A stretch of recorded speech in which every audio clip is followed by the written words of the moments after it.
I think it's fine now. Am I right? Live on YouTube and now I am going public. No, now it's not echoing, no? No, now not sequencing. Yes. Hello.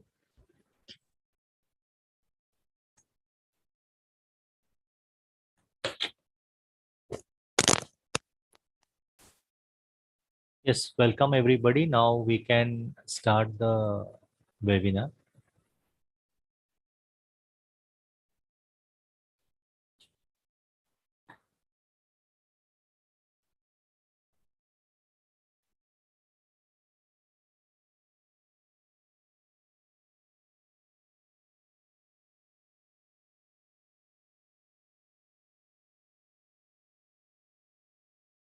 Good evening, everyone.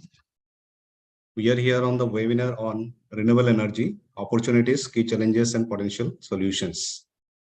So this has been conducted under the aegis of Electrical Engineering Divisions, Board IEI, Tripura State Center. So I would like to invite FIE Chairman IEI Tripura State Center, Dr. Subodhi Bhattacharya sir, to deliver his welcome address.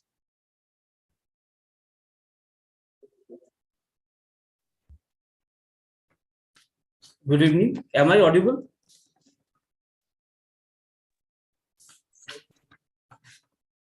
Yes. Am I audible? Yes, yes. Okay, thank you. So good evening to all. So today the Institution of Engineers India Tripura State Center is going to organize this technical webinar on renewable energy, opportunities, key challenges and potential solutions. The program is being organized with the support of the Electrical Engineering Division of the Institution of Engineers India. It is in fact approved CPD program of the Institution of Engineers India. We are thankful to the Institution of Engineers India Authority for giving us opportunity to organize this webinar on this important topic. Today in this webinar program, we have with us Dr. C.K. Chando, Professor, Department of Electrical Engineering, IIST Shivpur, who will be joining from USA. Professor Dr. Pionath Dash, Head of the Department Electrical Engineering, NIT Agartala, and Dr. Umre Bhimrao Sitaram, Professor, Department of Electrical Engineering, VNIT Nagpur, as distinguished panelist of this program. On behalf of the Institution of Engineers India Tripura State Center, I warmly welcome them who have given their valuable time to grace this program as a distinguished panelists. I also cordially welcome Dr. Vikram Dash, Assistant Professor, NIT Agartala, who has given his kind consent to act as moderator of the program. I also profoundly welcome all other dignitaries, our past chairmen, past honorary secretaries, respected council members, corporate members of the Institution of Engineers India, students, engineers, and participants who are present in this webinar today. If we look into the reason behind promotion of the renewable energy technology, we will find that our conventional fossil fuel reserves are finite and their depletion rates are 100,000 times faster than they are being formed.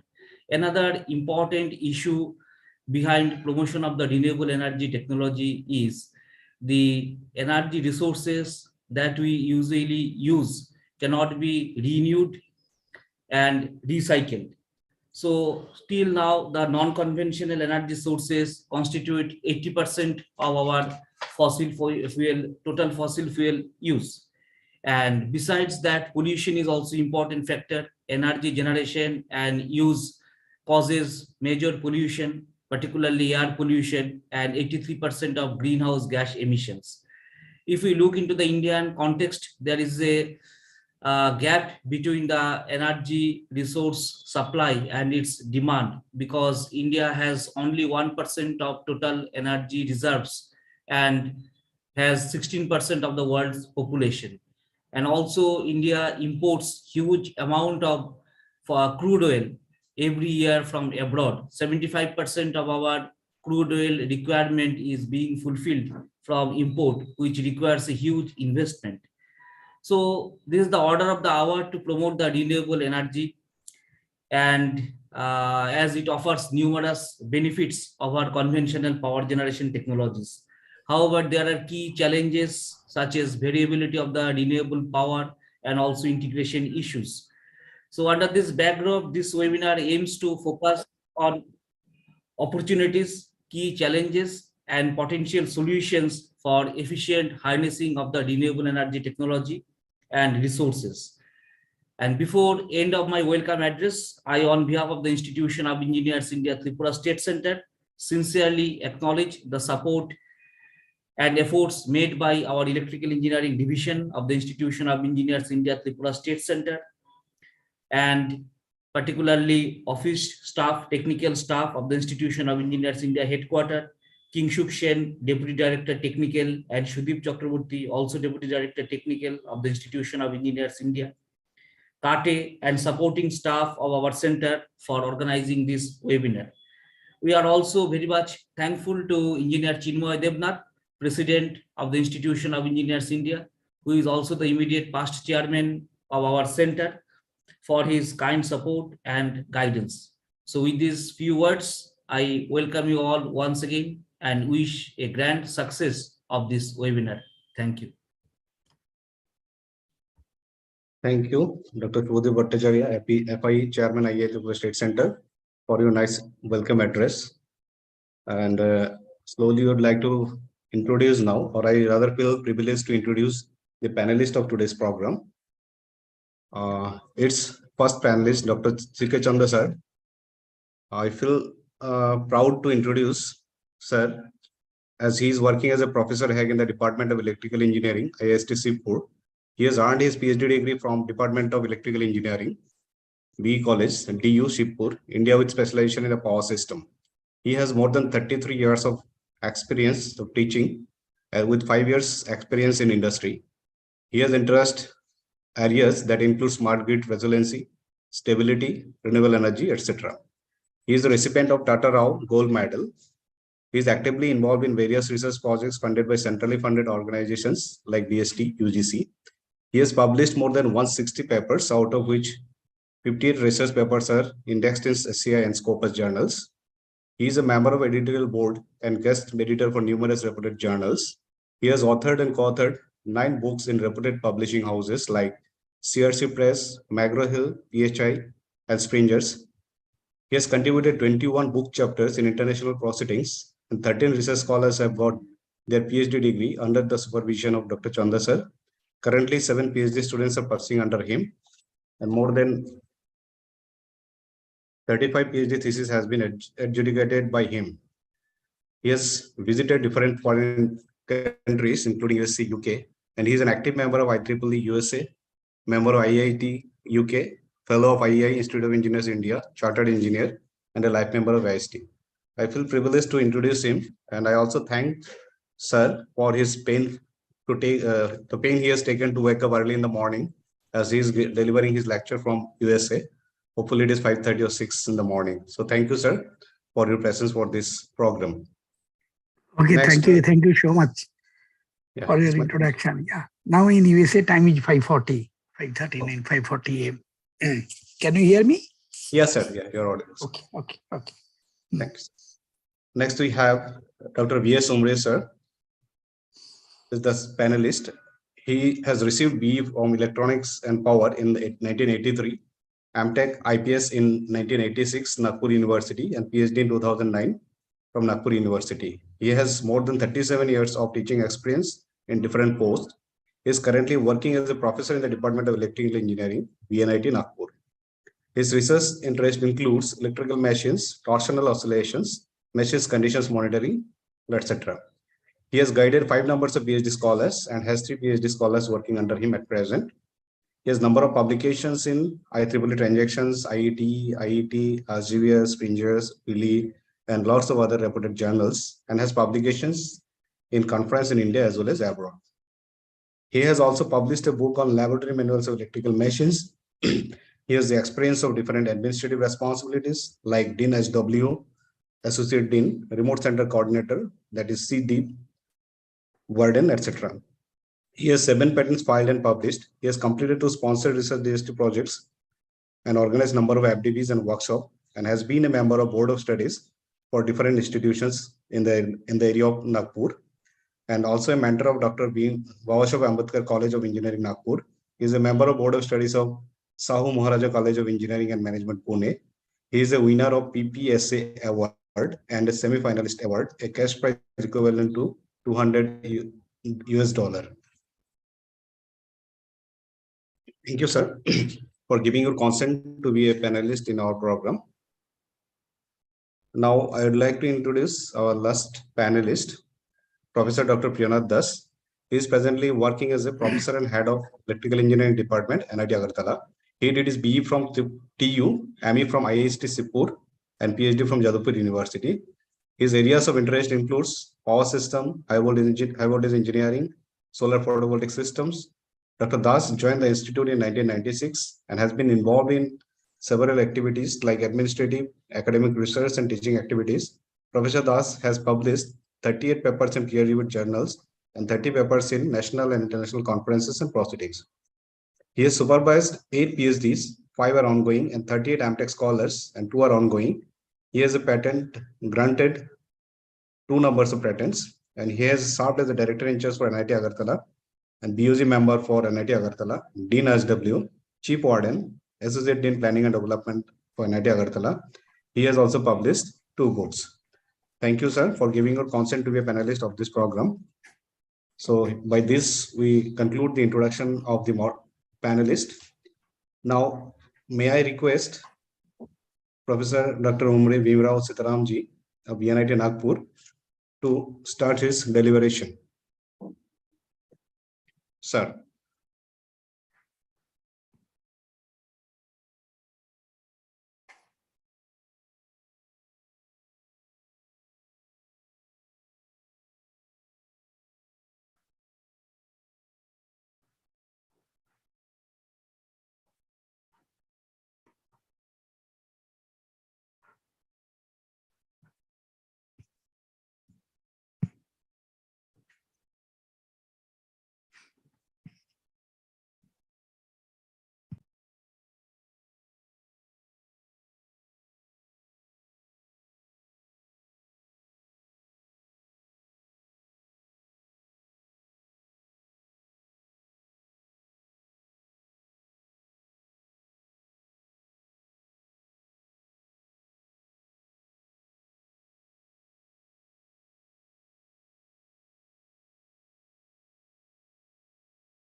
Hello.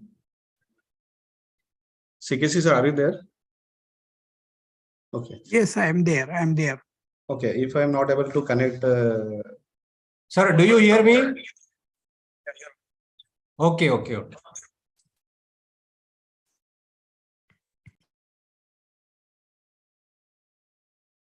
A screen is visible, sir? Yes, it is visible. Okay. Good evening, sir. Good evening, all. Sir, make it presentation slideshow. Niche. Okay. That's Okay. good. Fine. Thank you all for joining Now, good evening to all of you. Now, in the renewable energy generation, in wind generation, induction generators are used for the generation. Now, depending on the speed, there is a frequency, unknown frequency is there. So that's why the unknown frequency supply is converted to DC. And then by using the inverter with the 50 hertz supply and 230 volt voltage, there is output generation or conversion. So let us see the three-phase how the generation is there. So as you know, the induction motor operation, the stator, rotor, and there is a conductor, and this conductor is having this under the rotation and under the flux. The dot is this is the rotation of flux, and that's why there is a dot conductor as per the rule, Fleming's right-hand rule. The conversion, the polarity of the conductor in the rotor is a dot. So voltage is induced, and depending on the Fleming's right-hand rule, the polarity is dot. So all we know, the polarity dot, that is dot and cross generated in the rotor, and there is a flow of current, and that's why the rotor rotates. Okay. So this is the rotation of induction motor. So conductor is lagging to the flux. This is the conductor, and this is the rotating magnetic field. That is the lagging, and that's why there is a slip, as we know.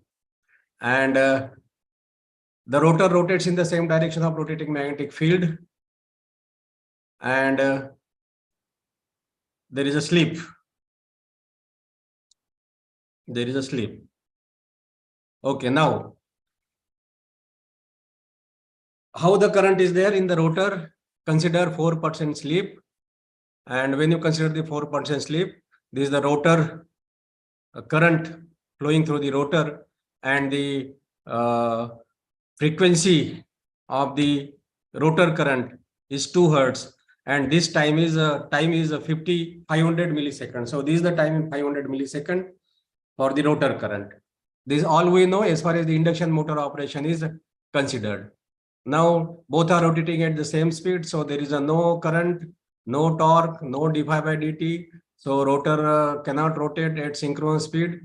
So this is why I have shown okay, no current, no voltage, no current, no flux cutting, no torque, and that's why the rotor cannot rotate at a synchronous speed. So rotor rotates at a speed less than the synchronous speed. Okay. Now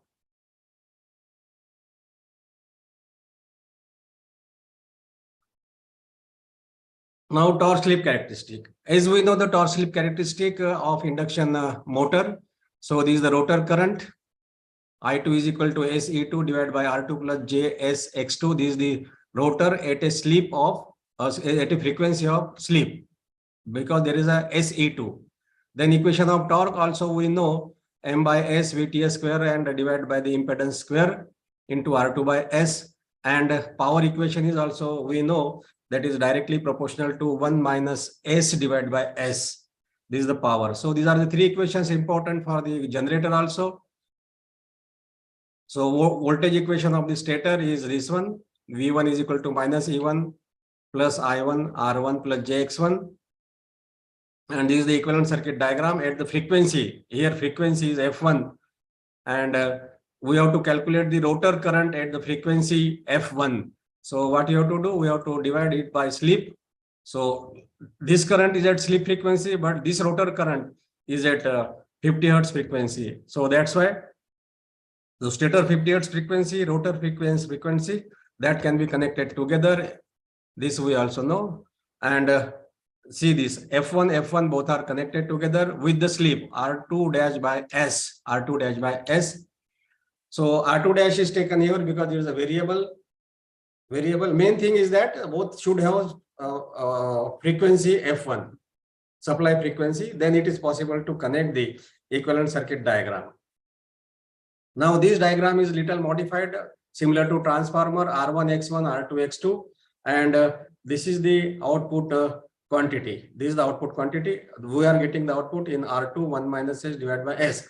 Now see, This is the input power for motor. This is the excitation. This is the excitation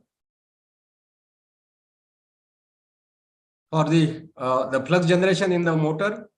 And here we get the output, the mechanical output developed in the rotor. So we get mechanical output developed in the motor, that is a PM. So R1, R2, R1X1, R2X2, considering the parameters of the winding.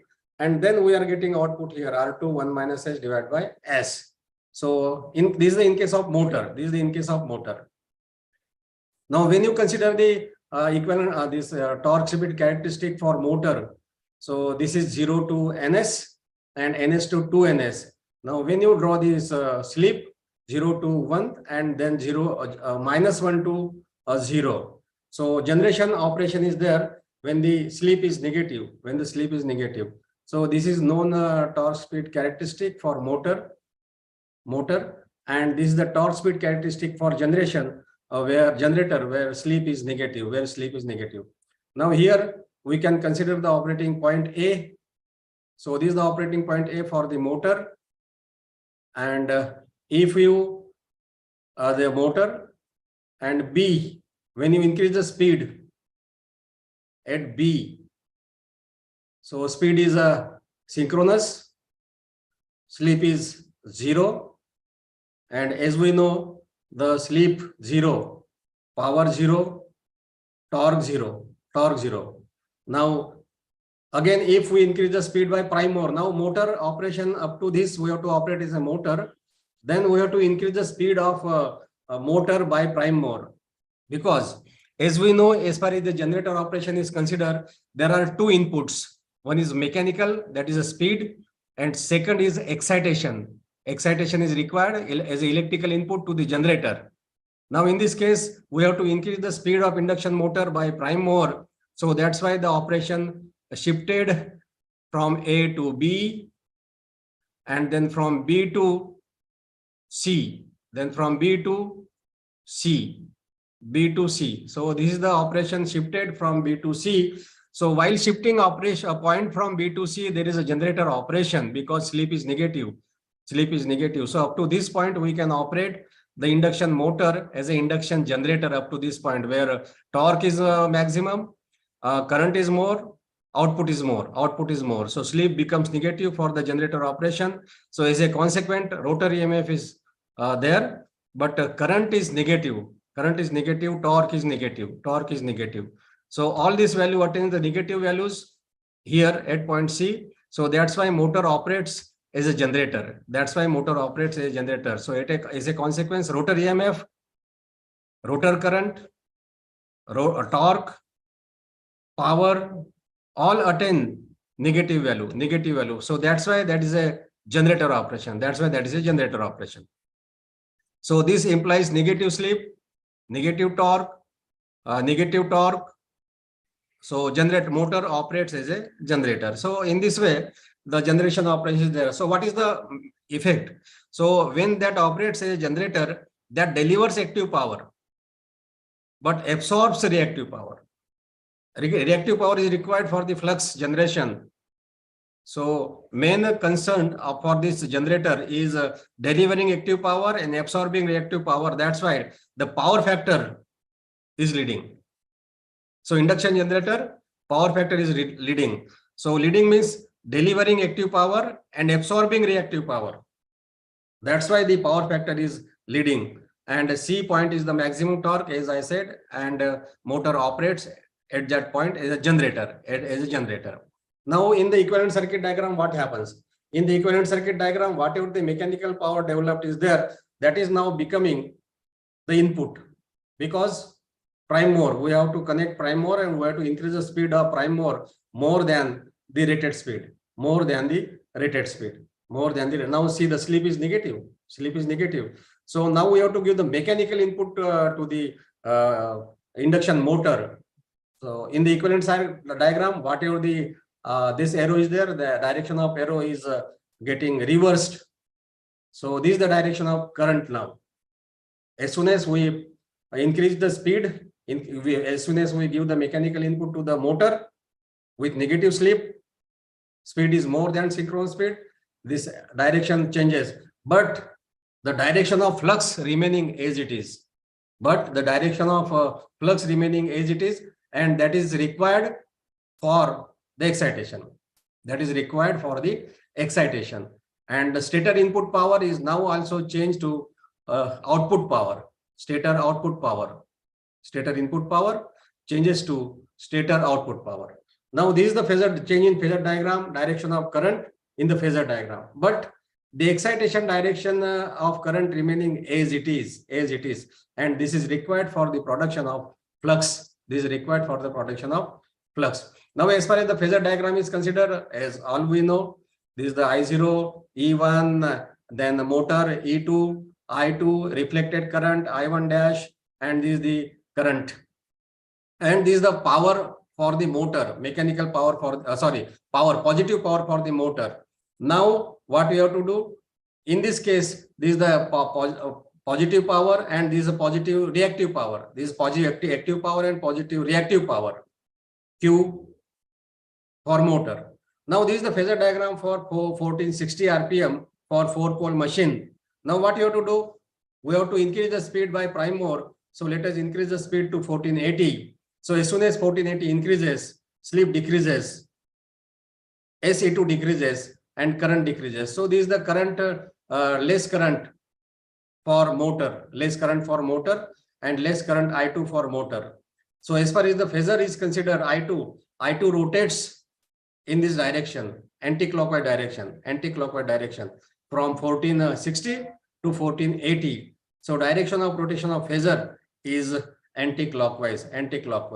Now, again, increase the speed to 1500. So, as we know in the torque slip characteristic in 1500, so active power is 0, slip is 0, active power is 0, torque is 0, but reactive power is not 0. Reactive power is not 0. So, motor is operating just similar to no load condition, and there is a reactive power is active power is equivalent to loss, and there is a reactive power as it is, I0. So, this is a reactive power and this is active power. Active power is equivalent to losses in the machine, because there is a flux is there due to I0 flux is there. So, reactive power is positive. Now, phasor diagram is 1420. So, this is important, 1420. Slip is negative. So, E2, M for downward for positive slip. So, slip is negative. So, this comes now generator, SE2 for generator. Here is positive slip. So, here is a negative slip, SE2. So, this due to this SE2, there is now I2. So, this is I2 for generator. This is I2 for generator. This SE2 for generator, this is I2 for generator. And now this I2 generator operation, you have to reflect on the other side. So this side. So I1 dash will be there. So this is I1 dash. Now this is I1 dash, fourth quadrant. So operation earlier was in first quadrant, current in the second quadrant, and the I1 dash in the fourth quadrant. So I1 dash plus I0 is the generator current, output current. Now for this output current C, this is active power. For motor it is a negative, but for generator it is positive. Now active power is changed from positive to negative. For motor, active power was here. Now active power is here. So that's why delivering active power as far as the generator is considered. But as far as the reactive power is considered, reactive power is on the same line. There is no change in the sign of the reactive power. So reactive power is required for the operation of generator for the production of flux. So that is there.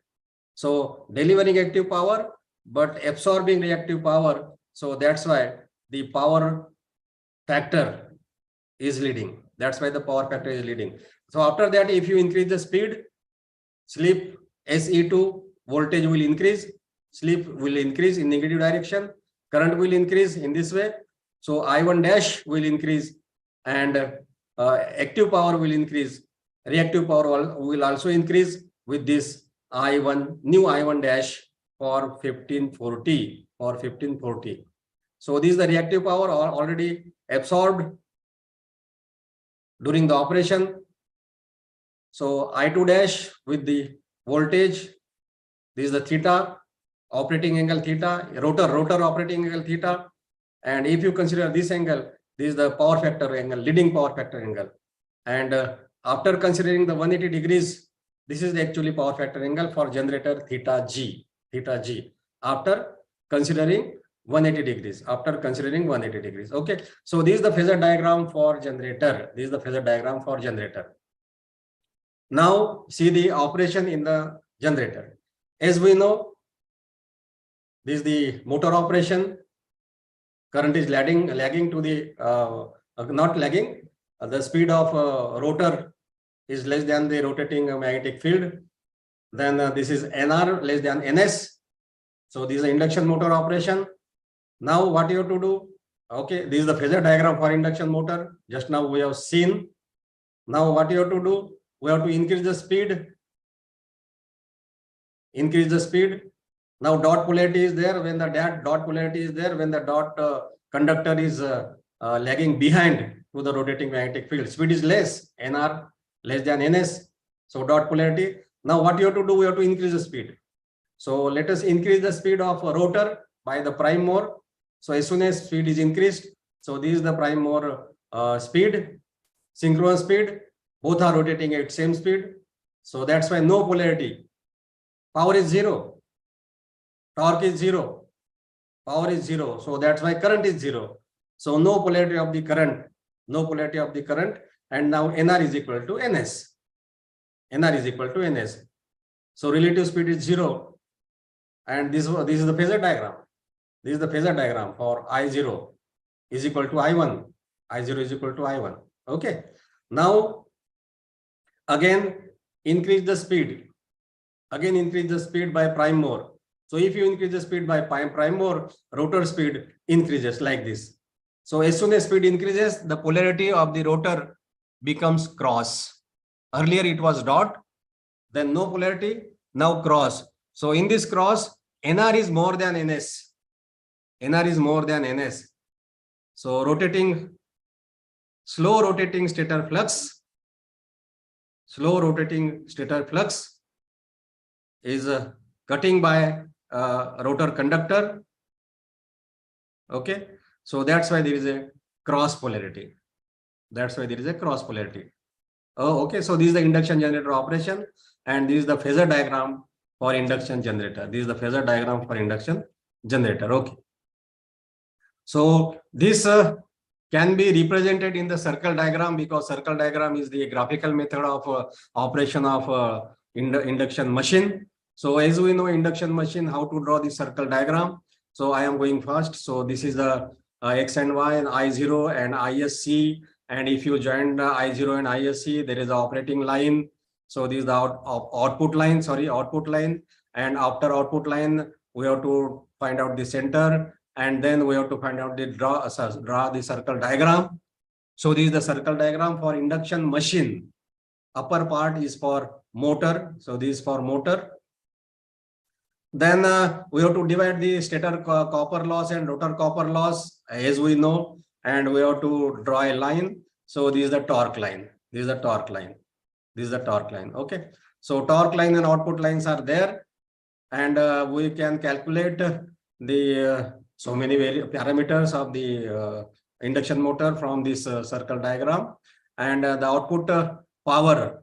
So we are getting two output power, P and P dash, because this is the output line depending on the output rated output of the motor.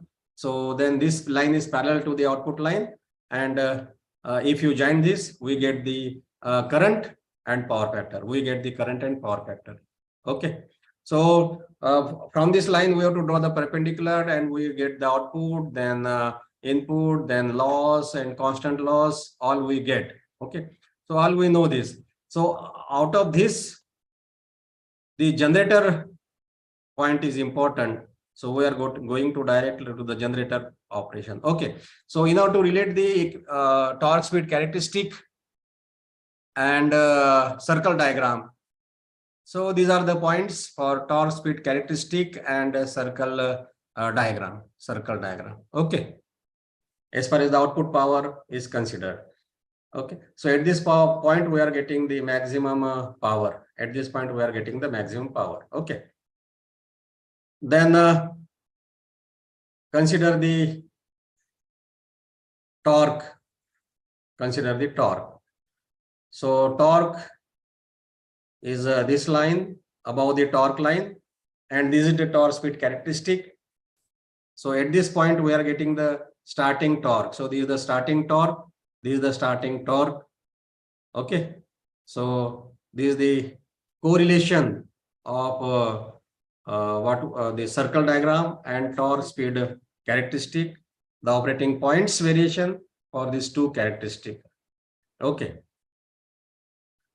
Then we are interested in induction generator. Now, all the time we are saying that more power means more torque.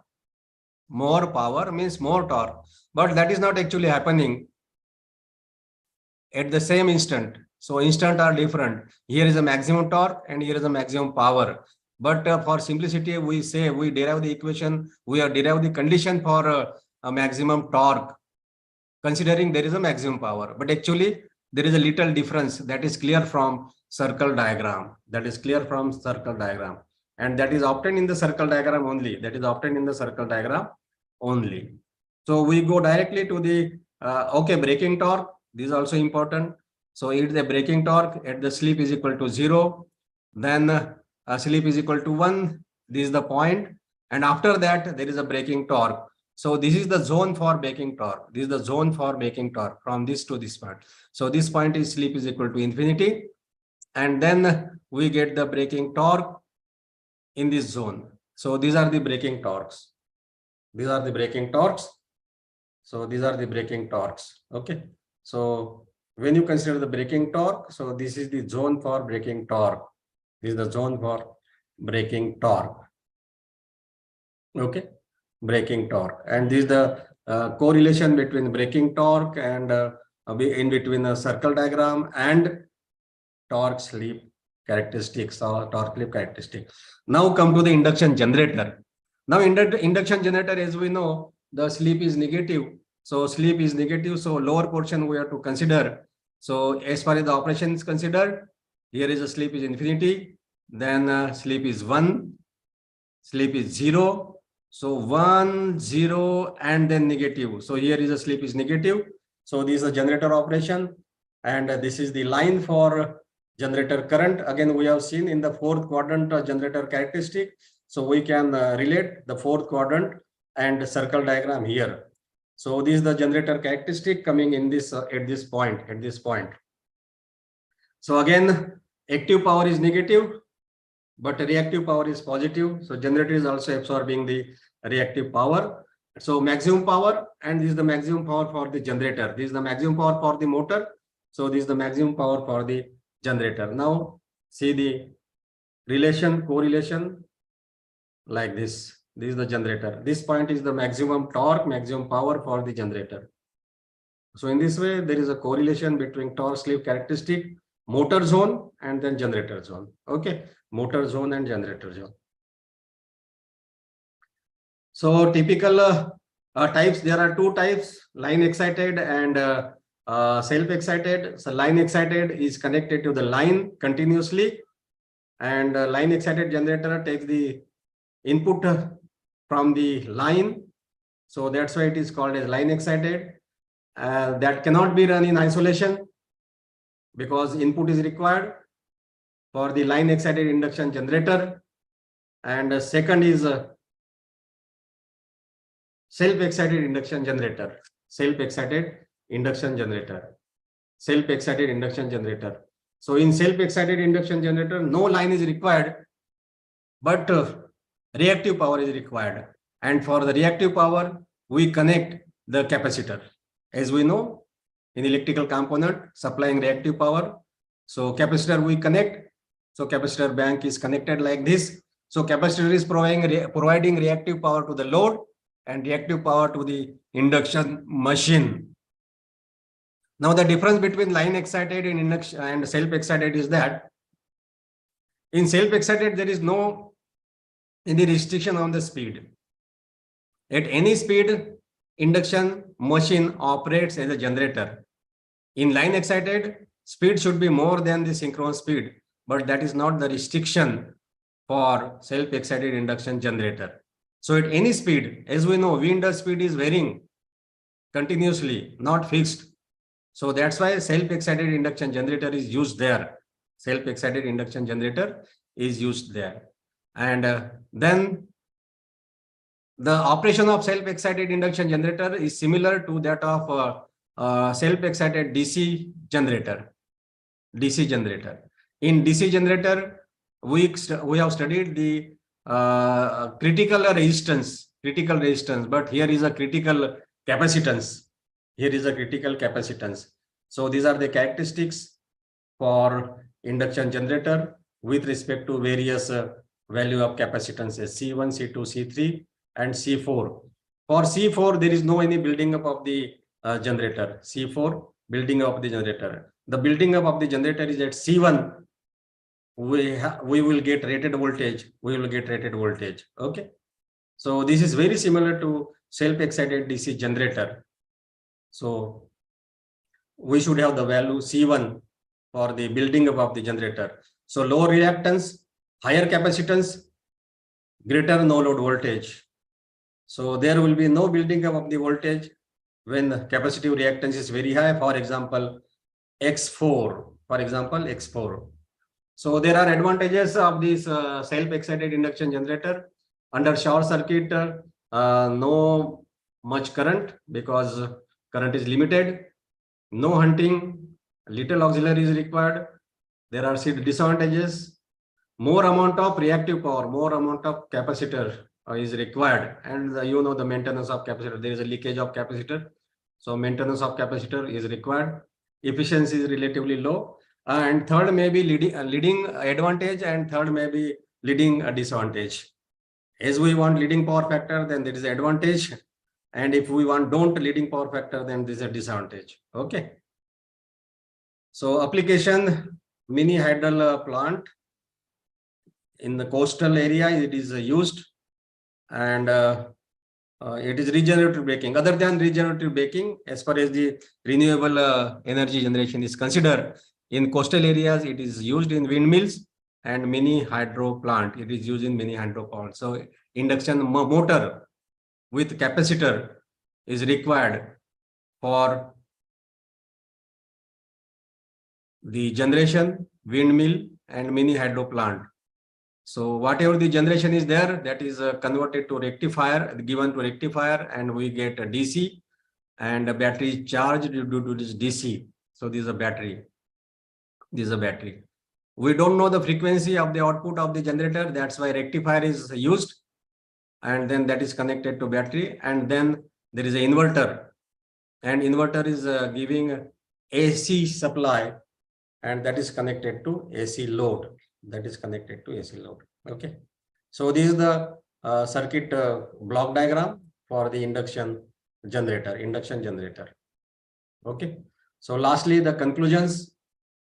Induction generator speed increases, output increases. As the output increases, stator current increases. Power factor improvement is there, and we get leading power factor. Actually, this is an advantage because all the load in the system is lagging. So that's why leading power factor is advantage for the induction generator. And efficiency increases if you increase the output, becomes maximum, and then decrease, as we'll know, for the efficiency characteristic of motor.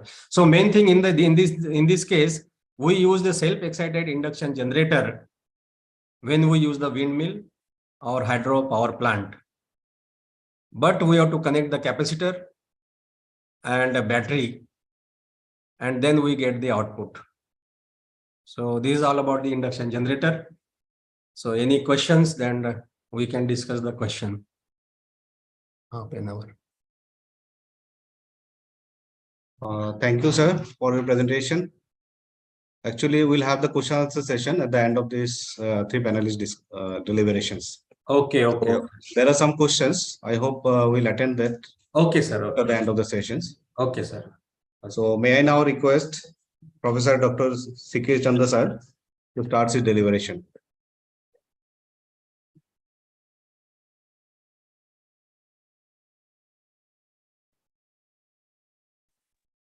Okay, I'm joining. Just give me a minute of time and I'm joining. Okay. Let's switch over this side. এই পার্টটা বন্ধ করে দাও তো এখান থেকে এইখান থেকে বসে পড়ি এইটা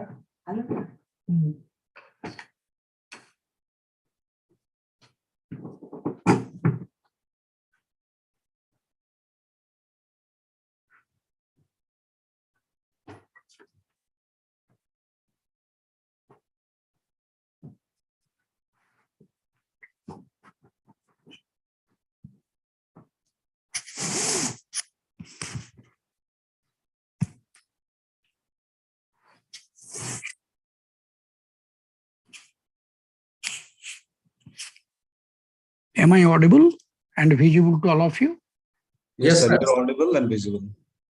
Okay, fine. So let me start sharing my presentations. The main theme of this webinar. Now, is it visible to you? Yes, sir. Yes, sir.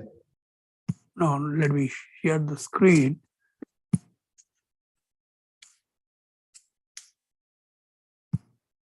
Is it visible to you, the topic? Hello? No, screen has not came. Only you are visible. Okay.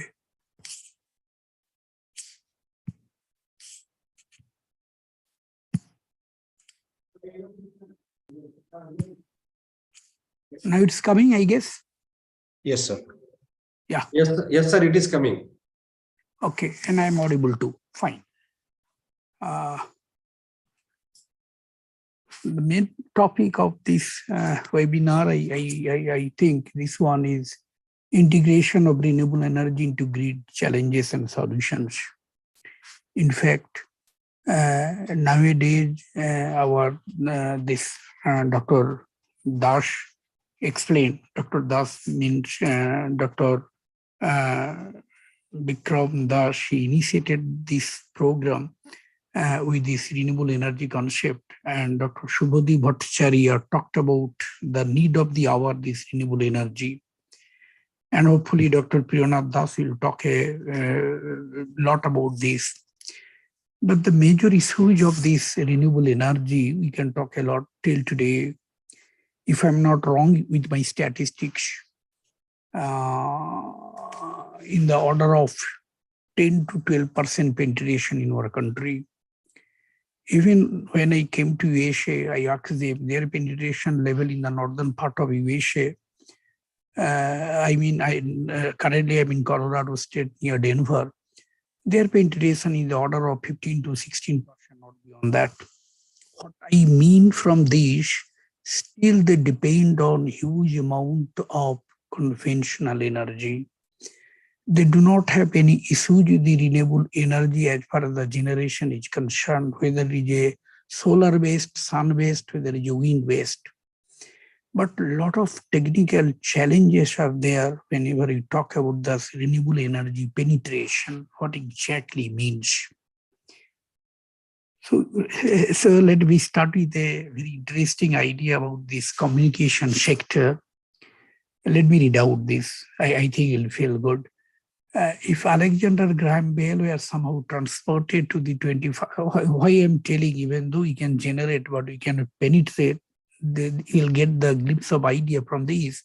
If Alexander Graham Bell were somehow transported to the 21st century, he would not begin to They recognize the components of the modern telephony, I mean smartphone, texting, shell tower, etc.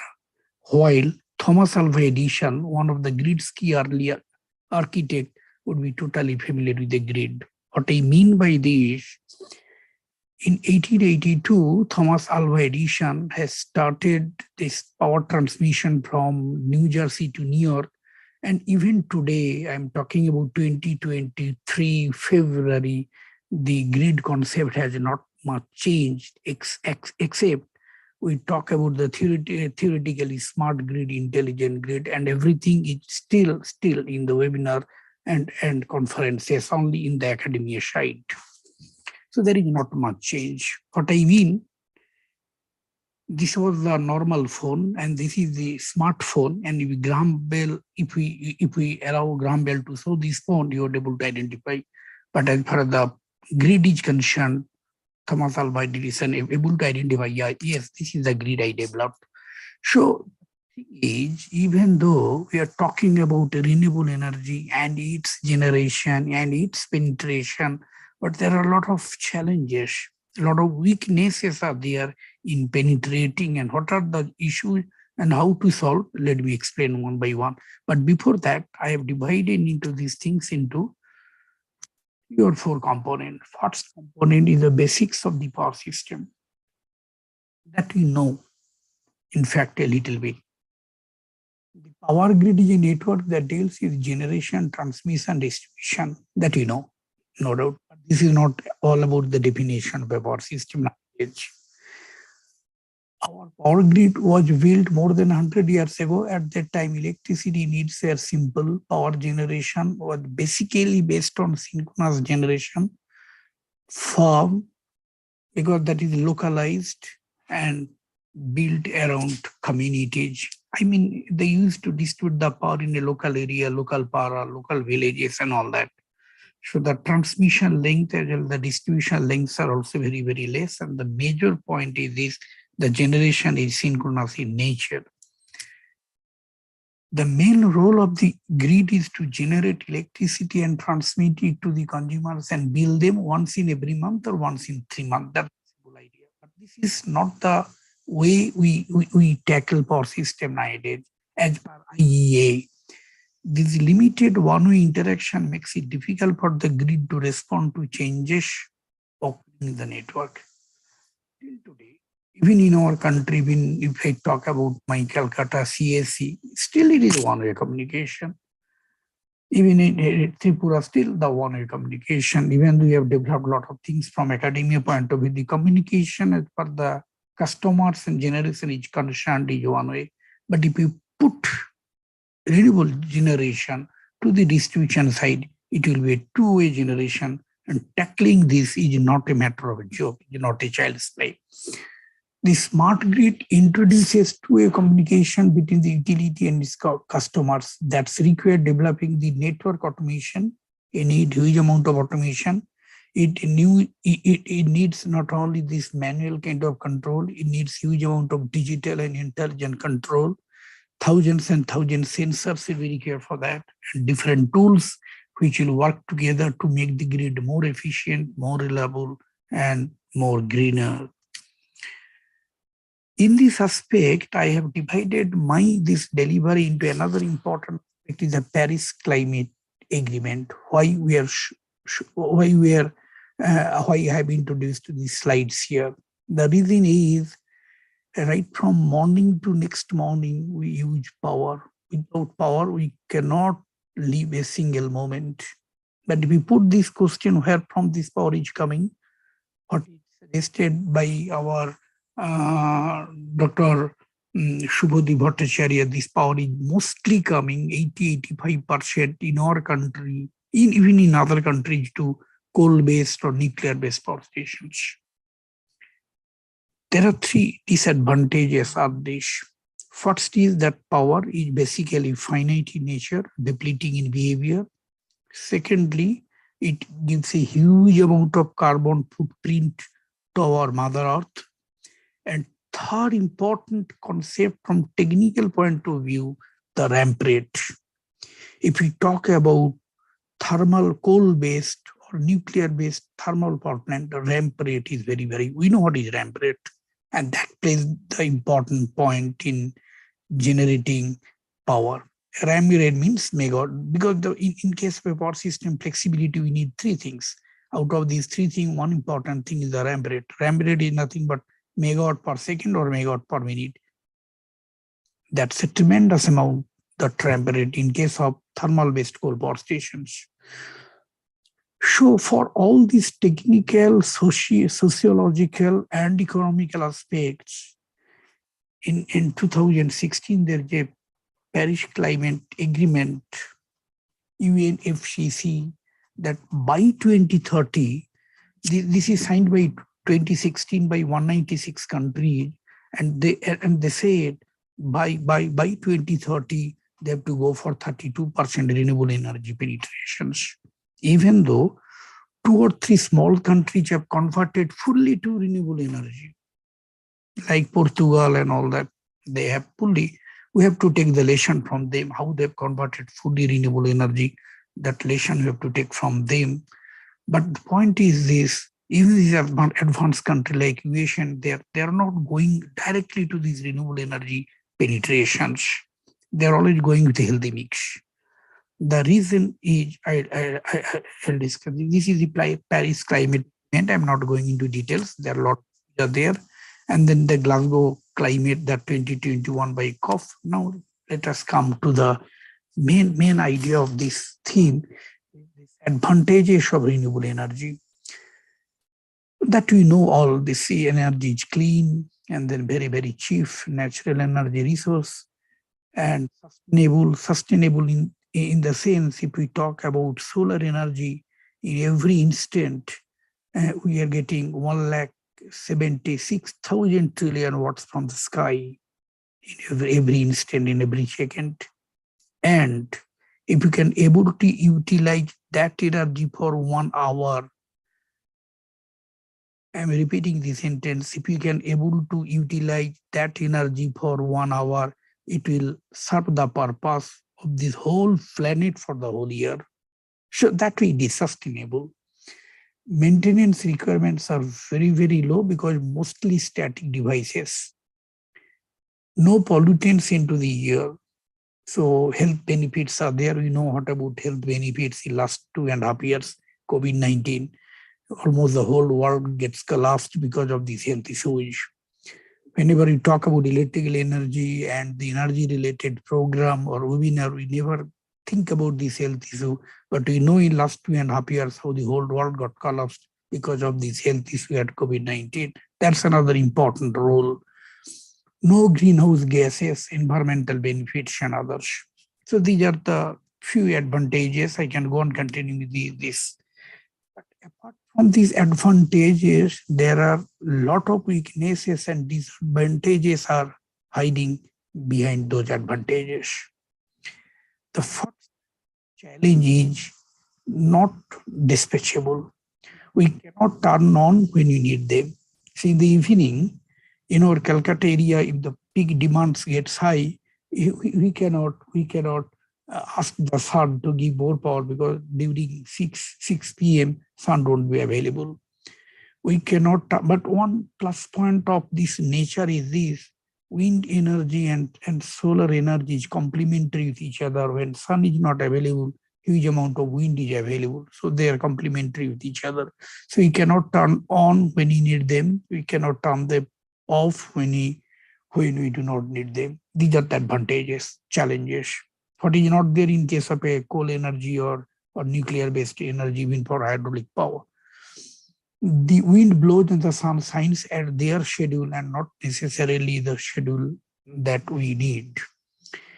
This is one important aspect, is this, the non-dispatchable, and that's really challenging and how to tackle this issue. So we can talk about renewable energy penetration, but how to handle this issue. Intermittent and not well-defined is demand. Supply and demand need to be instantaneously balanced. This is the basic fundamental knowledge of electrical engineering, because frequency is very critical number, is a very critical parameter to operate the power system in a stable mode. But if we cannot manage the generation, supply and demand on instantaneous basis in balanced mode, the frequency gets deviated. If the wind blows or the sun shines, when you need electricity, then you are lucky, otherwise you are not. Variability and uncertainty of renewable sources impact the ability of effectively balance supply and demand. These are one challenge. Now let me explain this graph. This red one is the load demand with the time horizon, this time hours. And the sky colored one is the PV generation. If we look from this, from 8 a.m. to 8 p.m., you will see from this portion, not 8 rather, this will be maybe 9 a.m. to this may be 6 p.m. or 6:30 p.m. You see, this is the load demand and this is the generation. So this is a surplus case. And from this time to this time, you see the generation is less and the load demand is more. So this is again a deficit case. So if you look at this curve and if we completely depend on the renewable energy, we are all talking, we have to shift to renewable energy fully, but if we fully shift to renewable energy, the load curve will be like this, the generation will be like this, and until and unless these two curves superimpose with each other, the balance will not come. But the question is, who will control this generation? This generation is coming from the sun, if we talk about the solar energy, and this is the thing from the customer side and from the load side. So this is the biggest challenge in case of a renewable energy penetration, if we concentrated only on solar, even in case of a wind also. Intermittent and not well-timed with demand, hard to forecast. This is another, we are having a lot of forecasting techniques available, lots and lots techniques are available, but the point is that no one is able to give the correct measurement of this forecasting, and finally the forecasting error plays a very important role in case of challenge of renewable energy. Huge amount of forecasting error. Hard to forecast and tied to meteorological forecast. We are completely dependent on meteorological forecast, and that creates another challenge. Sometimes without forecast, if we manipulate, rather calculate the backcast, it can help or it can mitigate the challenge of renewable energy up to a certain extent. The locational dependency is another important challenge, offshore and deserts. We can generate huge amount of solar energy from the desert, Sahara Desert, but we'll bring that power from Sahara Desert to the load point. Another disadvantage is the non-synchronous technology, because this generation is basically inverter-based generation. Because our transmission line is AC, whatever is generating, that generation is DC generation. That generation is to be converted to AC. So it's basically inverter and converter-based generation. So non-synchronous technology, almost geo inertia with this energy. Connected through power electronics, that's another important issue. We know load itself is non-linear in nature, creates a lot of harmonics. Again, we connect this DC generation to inverter to convert to AC. Then the question comes, the power electronics device is nothing but the switching devices, a lot of harmonics we are creating. So because of this load nature, because of this power electronic device connection, the harmonic generation is tremendous, and that is very difficult to control if we go with the renewable energy penetration to the system. But the point is that we cannot avoid power electronic devices. We cannot ignore the non-linearity of the load. Those two factors we have to accept in our mind, and accordingly we have to take actions. Then only can able to penetrate. unable to support traditional grids. Traditional grid service will fail like anything. We put the renewable energy. What I mean, in case of a failure, in case of a fault in a grid, we go for the classical type of fault techniques, whether it is a single line to ground fault, line to ground fault, or double line to ground fault, whatever the types of fault is there, we go with a protective gear arrangement, and those protective gear arrangement is basically unidirectional flow of power, say impedance relay, say distance relay, they basically based on the power flow direction. But the moment we'll put renewable energy, it will be bidirectional flow. And the next question comes, how this classical, traditional numerical relay, microprocessor based relay will serve the purpose. In case of a traditional, is again a challenging issue. Increasing penetration, of course, the advanced country like US and Australia, they are doing a lot about this protective part of this power system. They're thinking in a different way nowadays. Increasing penetration of intermittent renewable energy generation brings more challenges, more challenges, and introduces additional uncertainties in power system. Regarding this sentence, I can say about the eastern part of India, especially met about 2.5 months back, I met with one gentleman. His name is again Chandan Kumar from your LDC. He said that in his deliberation in the evening time from 5 p.m. to 7 p.m., very difficult to control this load in the eastern part of India. Fortunately, we do not have that much industry nowadays, and that's the plus point. If we require, if we take the exact amount of load, they said it's very difficult to control because of 8 to 10% of renewable penetration in the western part of India. Only 8 to 10% of renewable penetration in the western part of India, and it is very, very challenging to your LDC people how to manage the frequency. Frequency deviation is an important issue, but nowadays, because of the penetration of renewable energy, we never talk about the frequency deviation. Rather, we are talking rate of change of frequency deviation, DDT of DF. That creates a huge trouble of penetration of renewable energy penetration. If we talk about this renewable energy, if we talk about this system, this microgrid is connected to the classical grid. If the microgrid is isolated one, then no issue. We are all talking, all these things are connected to the classical grid, and these are the challenges faced by the RLDC people. Only by 8 to 10% penetration in India in the western part, and they're really worried about if the penetration become 12 to 15%, how they'll handle the situation. They do not know the technology for that. Each supply where you need it, that I already told, higher initial cost. That is another challenge. If we talk from economic point of view, the generation operation cost is very low.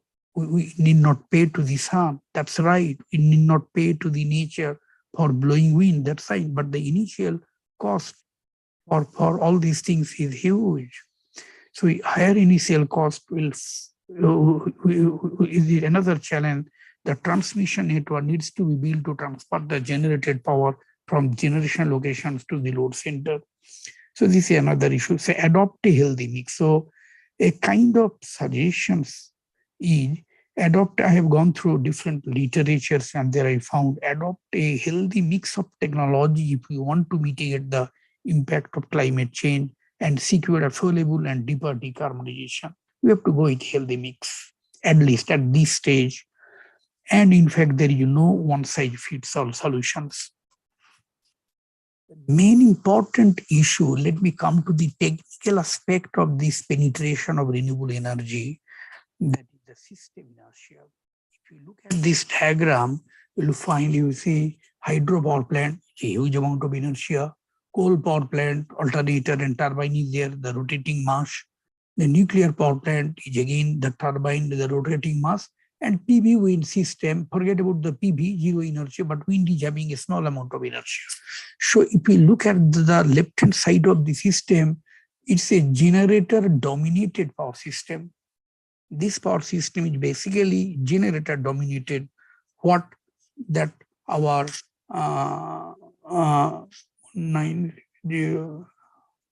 our Dr. Shubhodhi Bhattacharya explained, this is basically this 80% generation is coming from generator-dominated power system.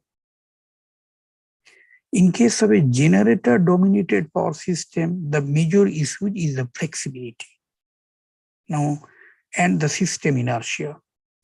What is system inertia? System inertia is basically the inertia we have learned in the first law of Newton. If anything wants to run, it will go on, continue running. If there is an external force, if anything wants to stay in a rest condition, so that inertia. And because this system is having the huge amount of rotating inertia, and if you want to penetrate a generation where is less inertia or zero inertia, then the questions of frequency deviation comes like anything. The way I can put a simple example, until and unless the train stops or bus stops, we cannot get into the bus or get into the train, because both the things to be static.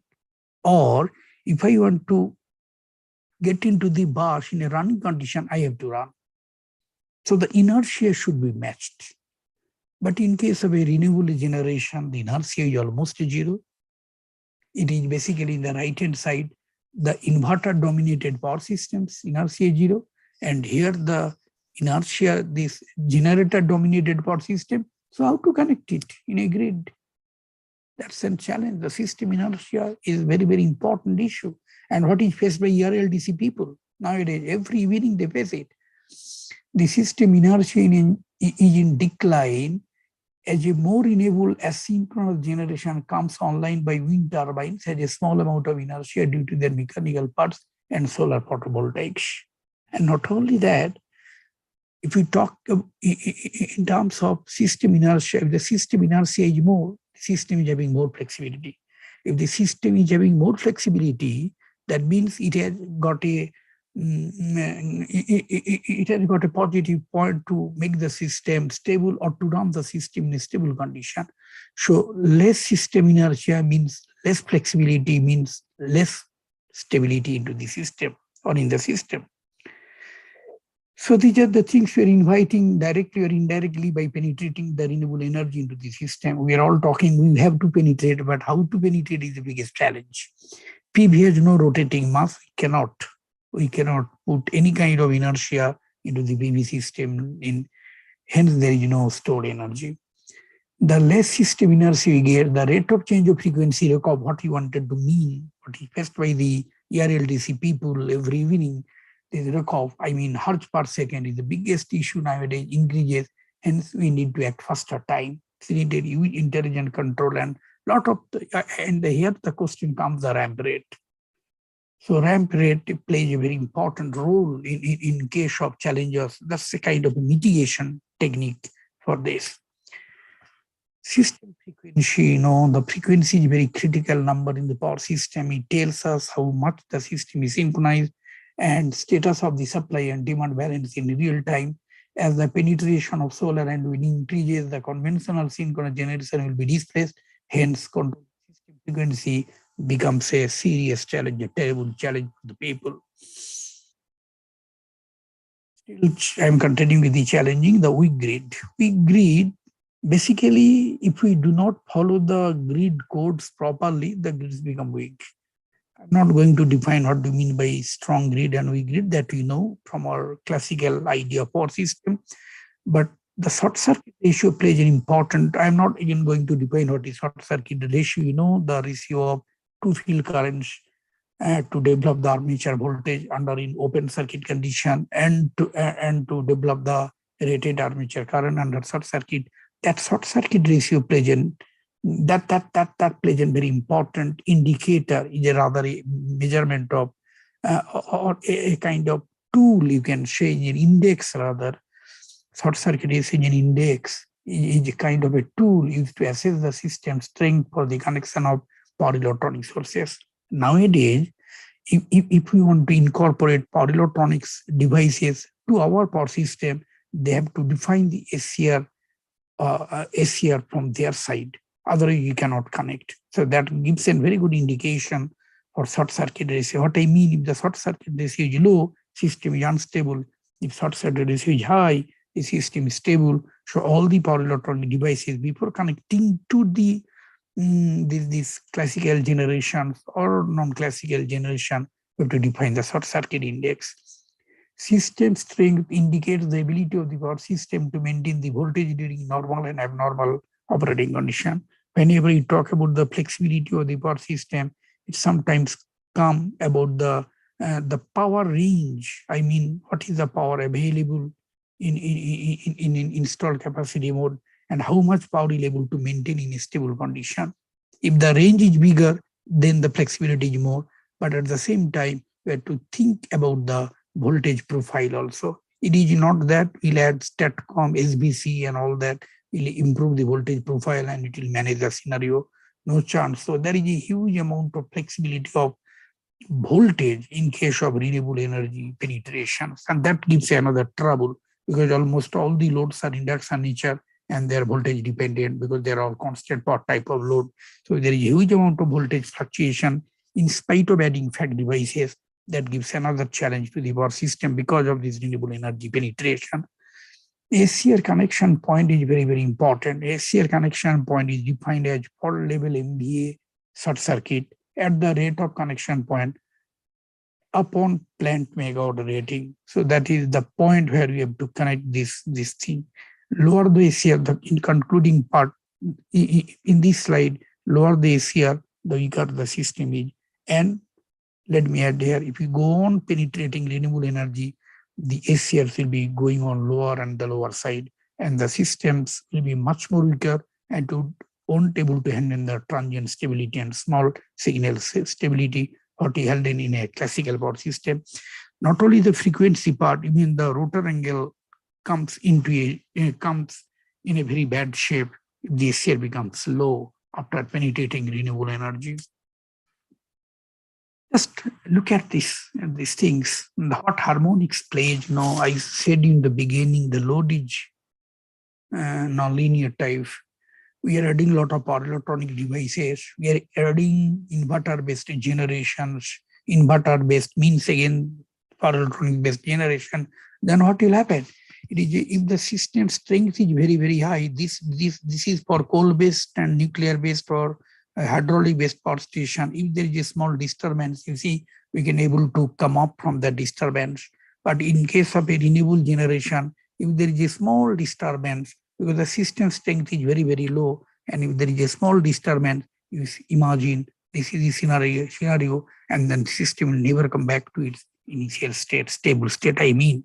So more renewable energy penetration means we are going to lose the small signal stability and transient stability in a system, and we have to think in other ways. Otherwise, if there is any fault in a renewable, if more renewable energy penetration is there into the system, and if there is a small fault, if there is a small kind of disturbance, the system will go out of gear immediately and will be very difficult to control. So this I wanted to mean by these things. The difference in voltage waveform during and after a fault for system with high and low system strength. This is the system strength with the classical generation, and this is the system strength for the renewable energy generations. Still continuing, quality of supply is another important issue. This is the basic, the power waveform. This is the third harmonic. This is the fifth harmonic. If you go on clubbing all, and this is the kind of disturbance is coming. So if you go on adding inverter-based generation to the grids, we are unknowingly or knowingly this kind of power waveform we are creating, and for that what are the negative impacts will come. And another challenges we are adding to the system, that is harmonics is considered a serious issue in the power system, which causes many related problems such as overheating, voltage stresses, poor power factor, and possibility of system resonance. So again, those challenges are creating another kind of challenges because of inverter-based generation. And the main challenge is, in this case, after penetrating renewable energy, the major issue is the individual harmonic distortions and the total harmonic distortions. Again, for that, we have to add filtering devices and all that. We have to use the passive filter, active filter, or hybrid filter. So those issues are there as a key solutions. So till this slide number 18, I have discussed about the different challenging issues, the rather weaknesses or the negative points of the renewable energy penetration into a classical grid. But we cannot lose the hope, because we already said, because this conventional fuel is finite, and finally we have to switch over to renewable energy. So we have to have some kind of prescriptions. We have to prescribe something so that we can come out from those problems. So these are the possible solutions. How to use intermittent renewables and assured supply. Choosing anti-coincident sites, that is very, very important. Larger area grid interactions. Even though collecting anti-coincident site, choosing anti-coincident site should be larger in size, but again, land issue is another important issue. I forgot to tell you in renewable energy, because whether you go for a wind farm or this solar panel, land issues, purchasing land issues, a lot of political and government issues are there. So that's another issue. So choosing anti-coincident here is a very difficult task. Balance anti-coincident renewables, wind and solar. Balance storage system. We have developed a lot in storage system. Battery energy management system, we have developed a lot. We have no doubt behind it. We can store megawatt and megawatt power nowadays, but that is not all. We have to still develop. We have to go with the battery energy management system, what we call nowadays the energy box. We have to develop a new kind of energy box which will able to mitigate this problem. But still in the research stage, how to develop the energy box of 10 megawatt or 20 megawatt or 100 megawatt energy box. If power is not there, we'll able to take it. Those are all demand side management issues. Balance with dispatchable renewable hydro and geothermal. Balance with dispatchable generation plants like natural gas and combined cycles. Demand response. Demand response is a kind of artificial technique by which we can mitigate this problem. We know what is demand response. Demand response means it is a valley filling or load shifting or strategic load shedding or conservations of energy. So or load cliffing or peak cliffing.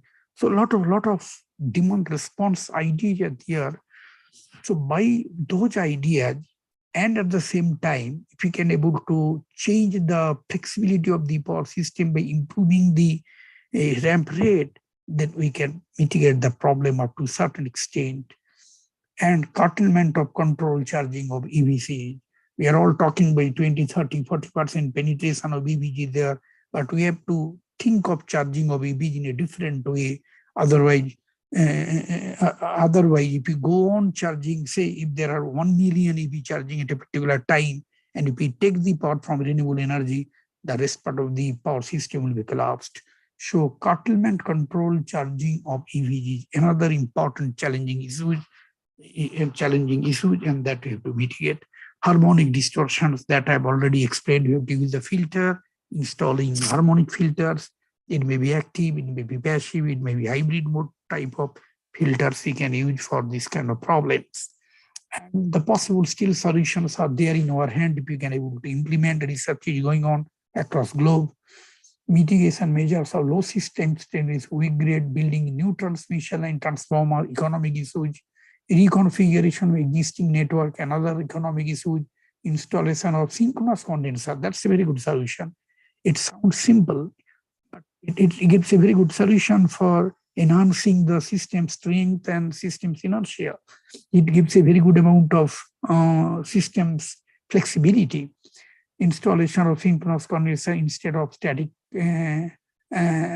installation of SVC and STATCOM. But remember, these are should be in the dynamic burst mode. Then only it will help, otherwise not. Simple SVC will not serve the purpose.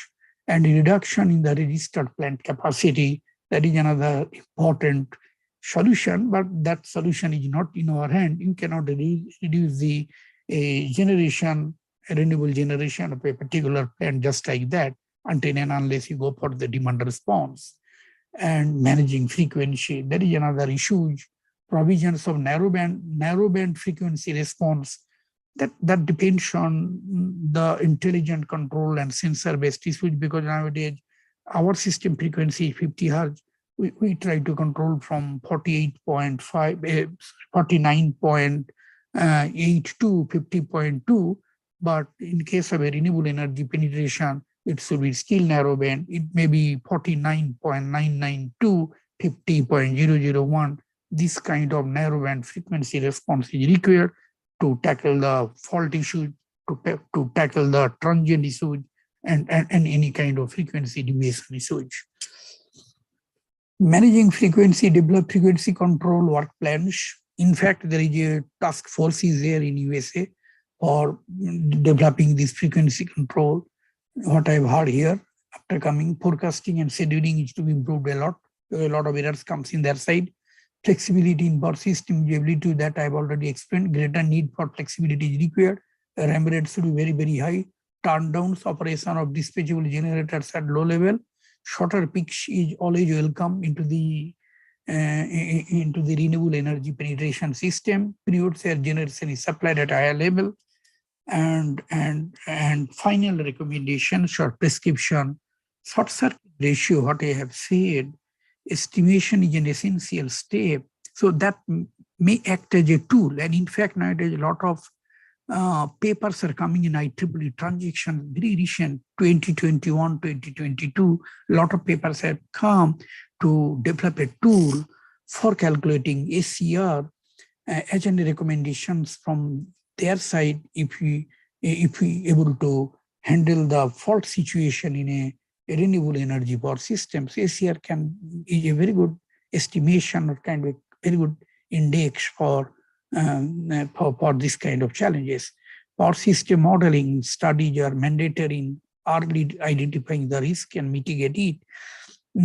So power system modeling and study should be a continuous process. Always you have to evaluate the modeling and study. It is not that once you model and forget for another 5 years, because the renewable energy is highly variable in nature. And for that, you have to go with a constant modeling and studies, modifying and or adding control features to improve the generation performance always.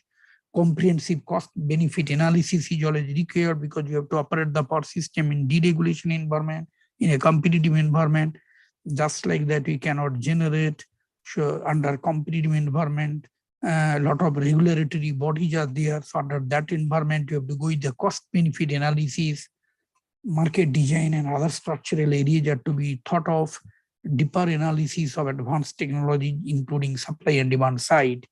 So these are the recommendations. It sounds simple, but it is very difficult, and a lot of power system practicing engineers are doing in that direction.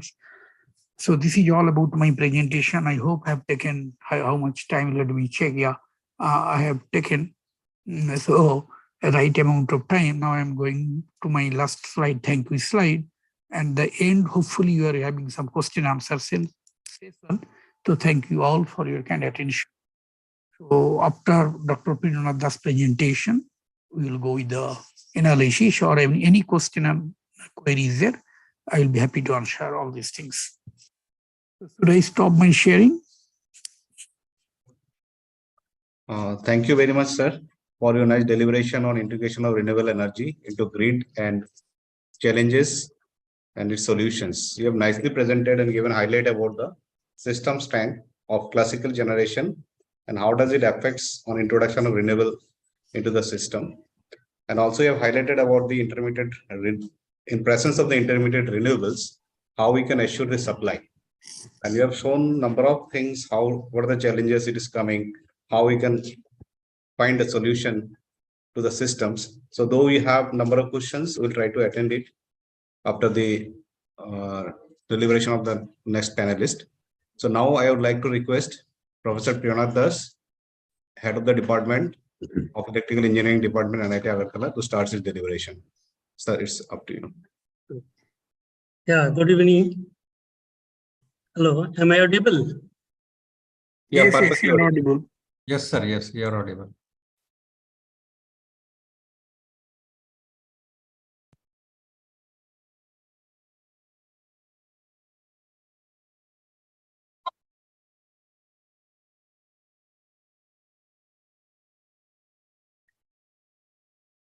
Hello. Yes. Yes. Now I am going to present the topic: renewable energy future prospects and challenges. So the contents which I will highlight the presentations. This is the introduction, history of renewable energy in India, present scenario of power sector in India, reserves and potential for generation, installed generating capacity of electricity in India, grid interactive renewable energy, importance of renewable energy in India, benefits of renewable energy in India, renewable energy targets and recent schemes and programs, and then challenges, future scopes and conclusions. So now we know what is the definition of renewable energy. So why I have chosen these topics and these slides, because when I face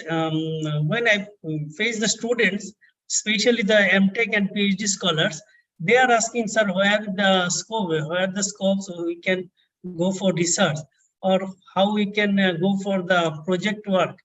So where is the area we can go for our research?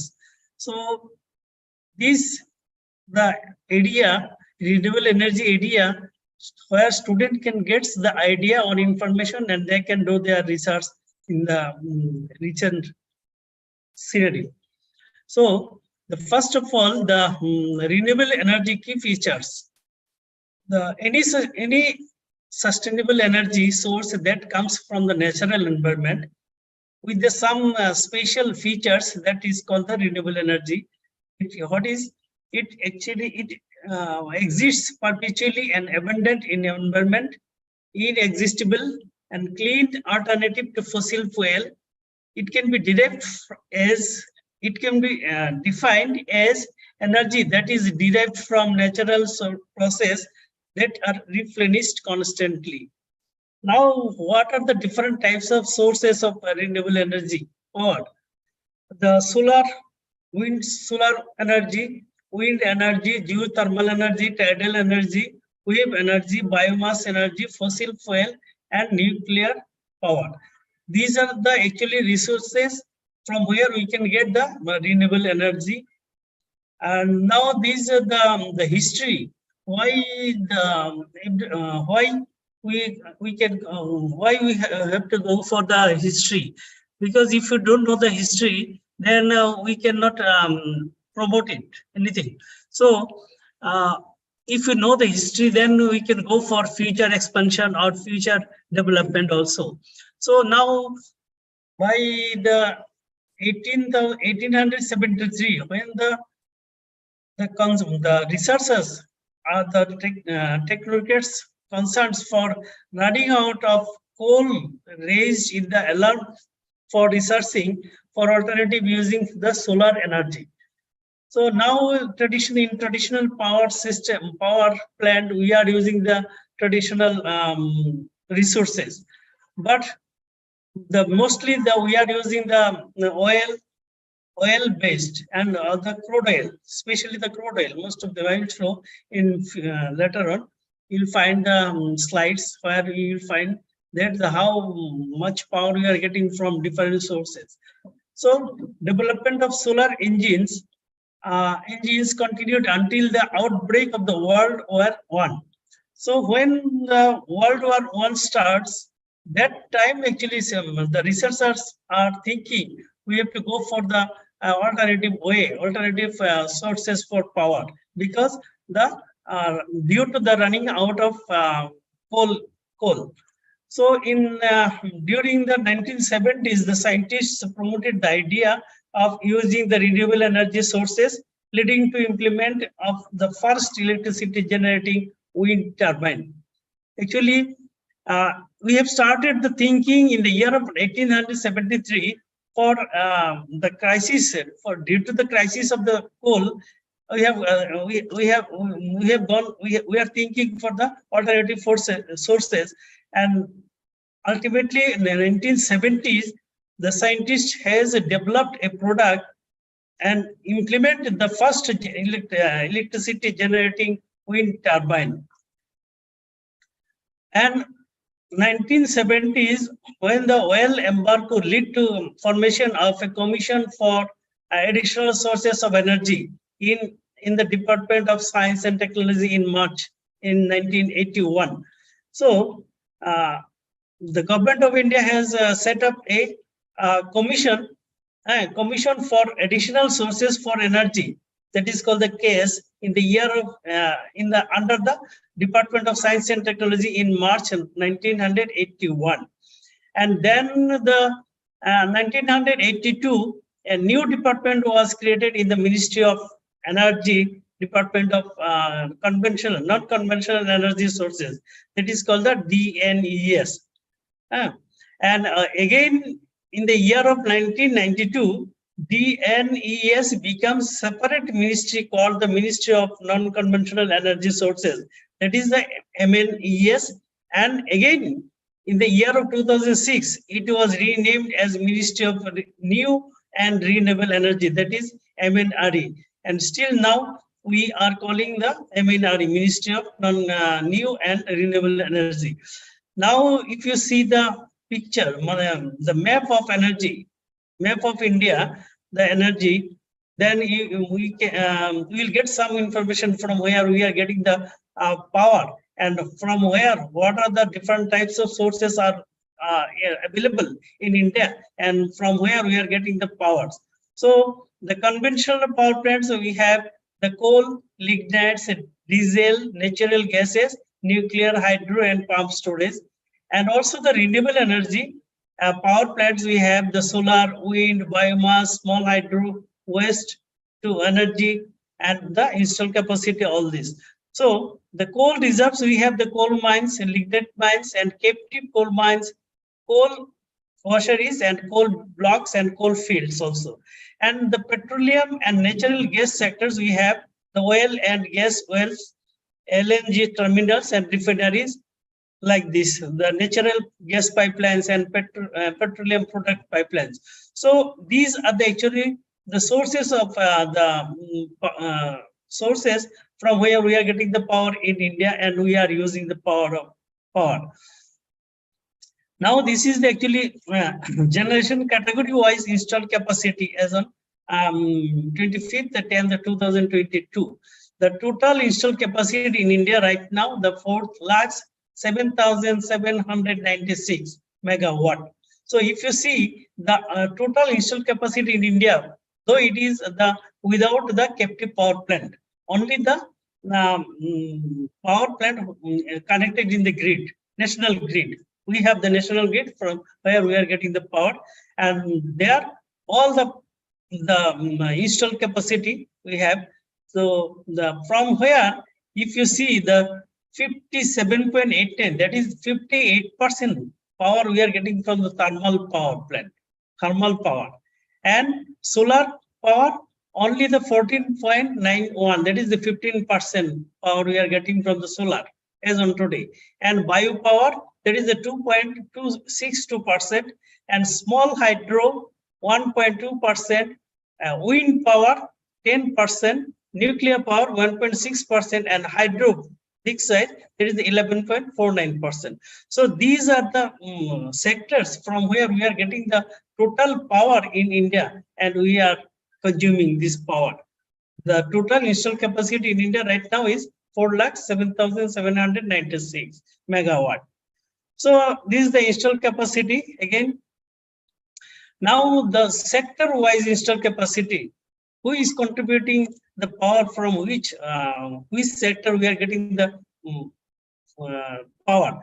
So if you see the total installed capacity, and the 50% power, the contributing the power from the private sectors, and that 24.28% from the central sectors, megawatt central sectors, and also state sectors 25.47. So if we think, if we consider how the total power, and 50% from the private sectors, and 25% from states, and 25% from the centrals. So these are these are actually the sector-wise installed capacity as on today in India.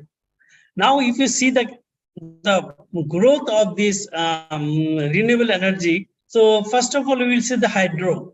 So hydro, you see, starts from 1947 as 2019. You see the curve. If you see the curves, it is increasing.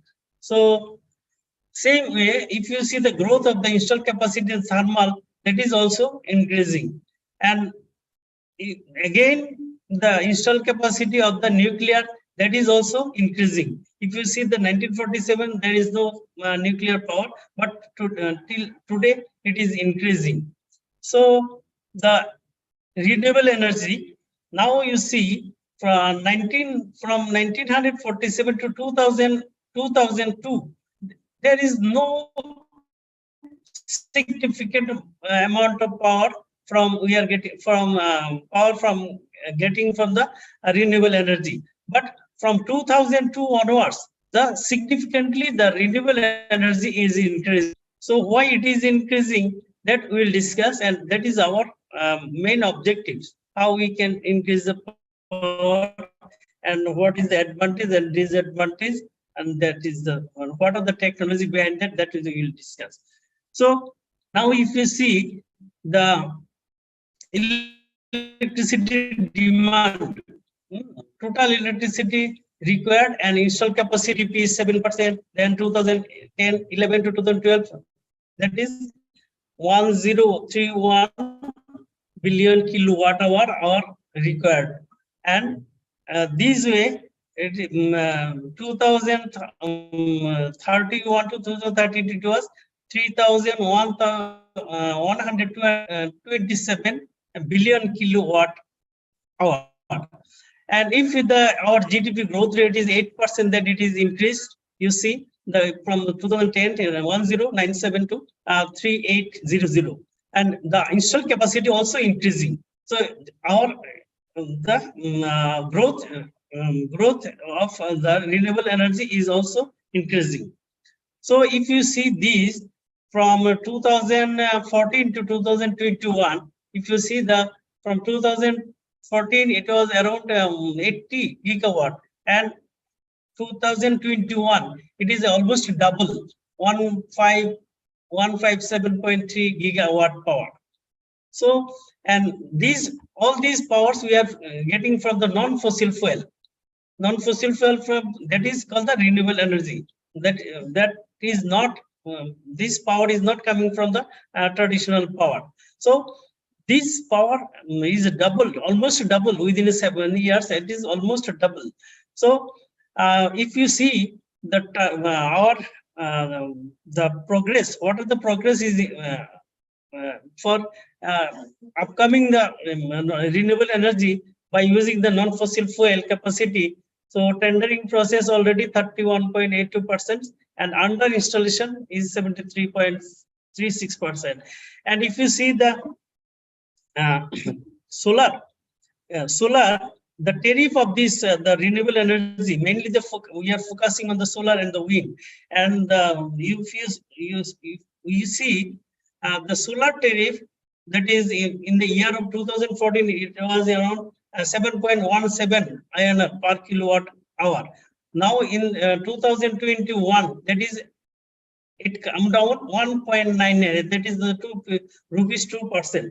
So rupees 2 only. So the rate tariff is solar power is reducing, and also wind power tariff also reducing from 3.51 to 2.77. So this is only due to the increasing the technology in the sector of renewable energy. So now the world is increasingly concerned about the deteriorating the environment, climate changes, and global warming. So all the countries have been gathering annually in the Conference of Paris parties in order to deliberate on the steps to be taken for reducing emissions and the resultant global warming and the climate change. In in COP 2001 in Paris, India placed as its NDC nationally determined contribution that it will achieve around 40% of its installed power generation capacity from non-fossil fuel sources by 2030. That is the main focus we are giving on the renewable energy, and also we are giving more emphasis on the non-fossil fuel energy. So at least the government has committed by 2030 we will achieve the 40% of the carbon emission. So, but within before 9 years we have achieved our 40% NDC. That is the 2021. The first country to have achieved its NDC within 9 years in advance. So our non-fossil fuel installed capacity is now over 159 gigawatt. So, and also we our further target, we have to 78 gigawatt under installation and 25 gigawatt under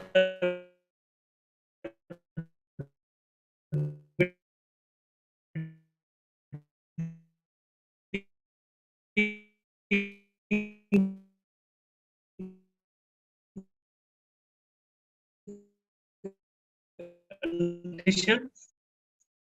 So during the year of 2020 from the wind, 77 megawatt from power, and 213 .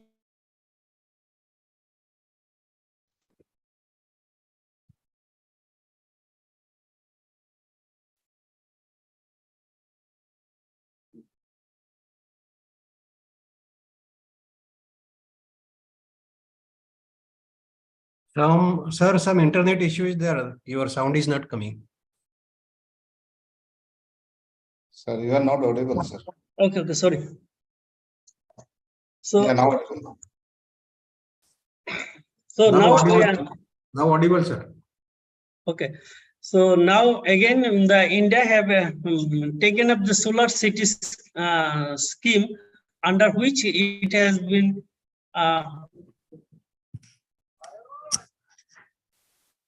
planned to convert one city in each state into a green city.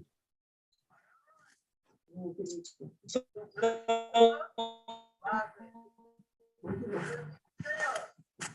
I think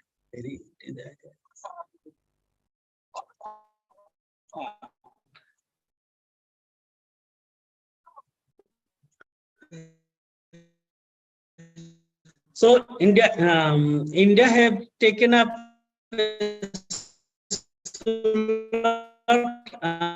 city scheme under 29 cities from to a green city.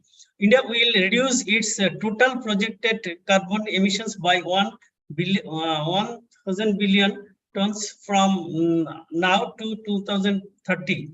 So by 2030, India will reduce the carbon intensity of its economy to less than 45%. So by 2070, India will achieve the target of net zero emissions. This is our target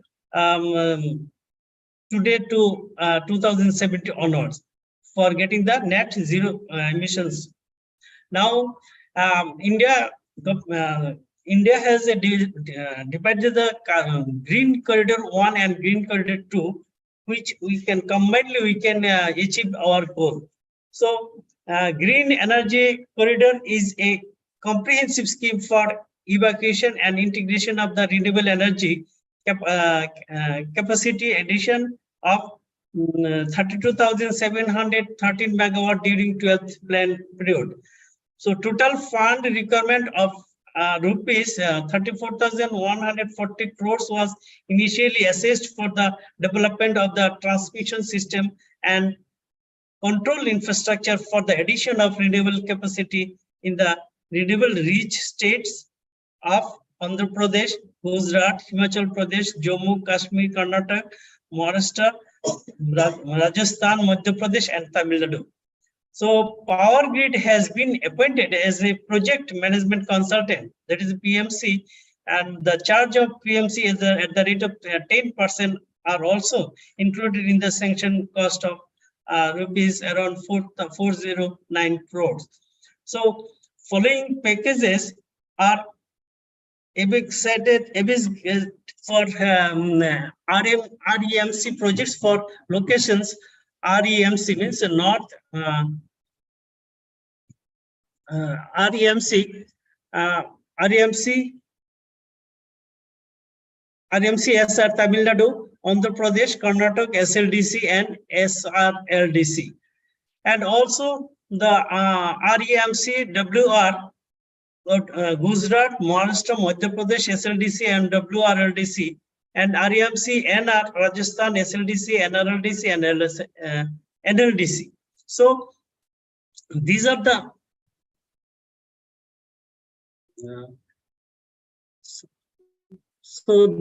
things.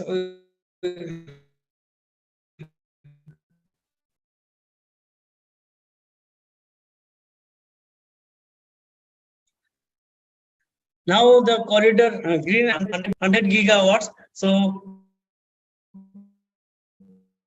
by 20 gigawatts through 34 solar states, and also to 40 gigawatts through the rooftop solar PV, and 40 gigawatts through distributed solar generations. To evolve a plan for grid integration of solar power parks in 21 states, comprehensive transmission plan was evolved for evacuation of about 20,000 megawatt capacity evangelized through interstate and interstate systems. So Ministry of Power by the letter number is 164/2014 PG dated 8/115 has assigned a world related transmission schemes for the solar parks. So that is Anantapur, Pavagadh, Rewa, Badla 1, Badla 3, Badla 4, and SLs, Basantkanta, Fatehgarh, to be implemented by Power Grid. So Power Grid has the PMC, project management consultant, will complete all the projects within the 5 years, and the 7 solar parks already assigned to the Power Grid, and it is already have been commissioned by the Power Grid. So what are the importance of renewable energy that the power, the shortage of, due to shortage of power, so we can use the renewable energy, and also raising the prices of oil and gases. The way the prices of oil and gases increasing, so if we can come down the prices for power by using the renewable energy, that is the good. So and also the ecological hazards, the traditional powers what we are using right now. So the ecological hazards are the main problems are ecological hazards every day we are facing. So if we go for the renewable energy, we will not face any the ecological hazards. And ample resources and sites are available, because in India we have the resources and the sites are available in India for renewable energies, and also abundant sunshine and government incentives. Government has given the incentives for set up a new solar power plant or the renewable energy sectors, and also increase the financing options. Now, the benefits of renewable energy in India avoids the high transmission and distribution costs. So this is one benefits, and another avoid the recurring fuel costs. So in traditional power systems, we have the recurring fuel costs, but if we use the solar renewable energy, then we can avoid the recurring fuel costs and also boost the rural economy. So if stand alone or small size or micro power plant, if we can set up in the rural areas, then we can boost up the rural economy. And also the energy can be made available at a reasonable price for the consumers. You have seen the solar power tariff, the cost was in 2014 7 rupees, now come down to 2 rupees. So the tariff price is reducing. So it is visible, it is reasonable, and we can consume the power. So these are the 175 gigawatt power targets from renewable energy, and from wind, solar, and waste from hydropower plants. The targets already we have achieved by 2022. Now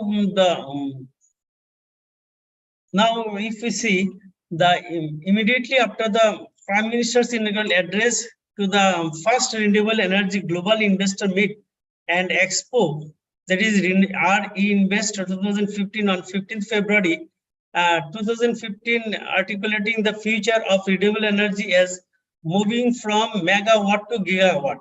So the government quickly worked towards laying down actionable plans for the renewable energy sector to make a quantum jump. The government has upscaled the targets of renewable energy capacity from 175 gigawatt by 2022.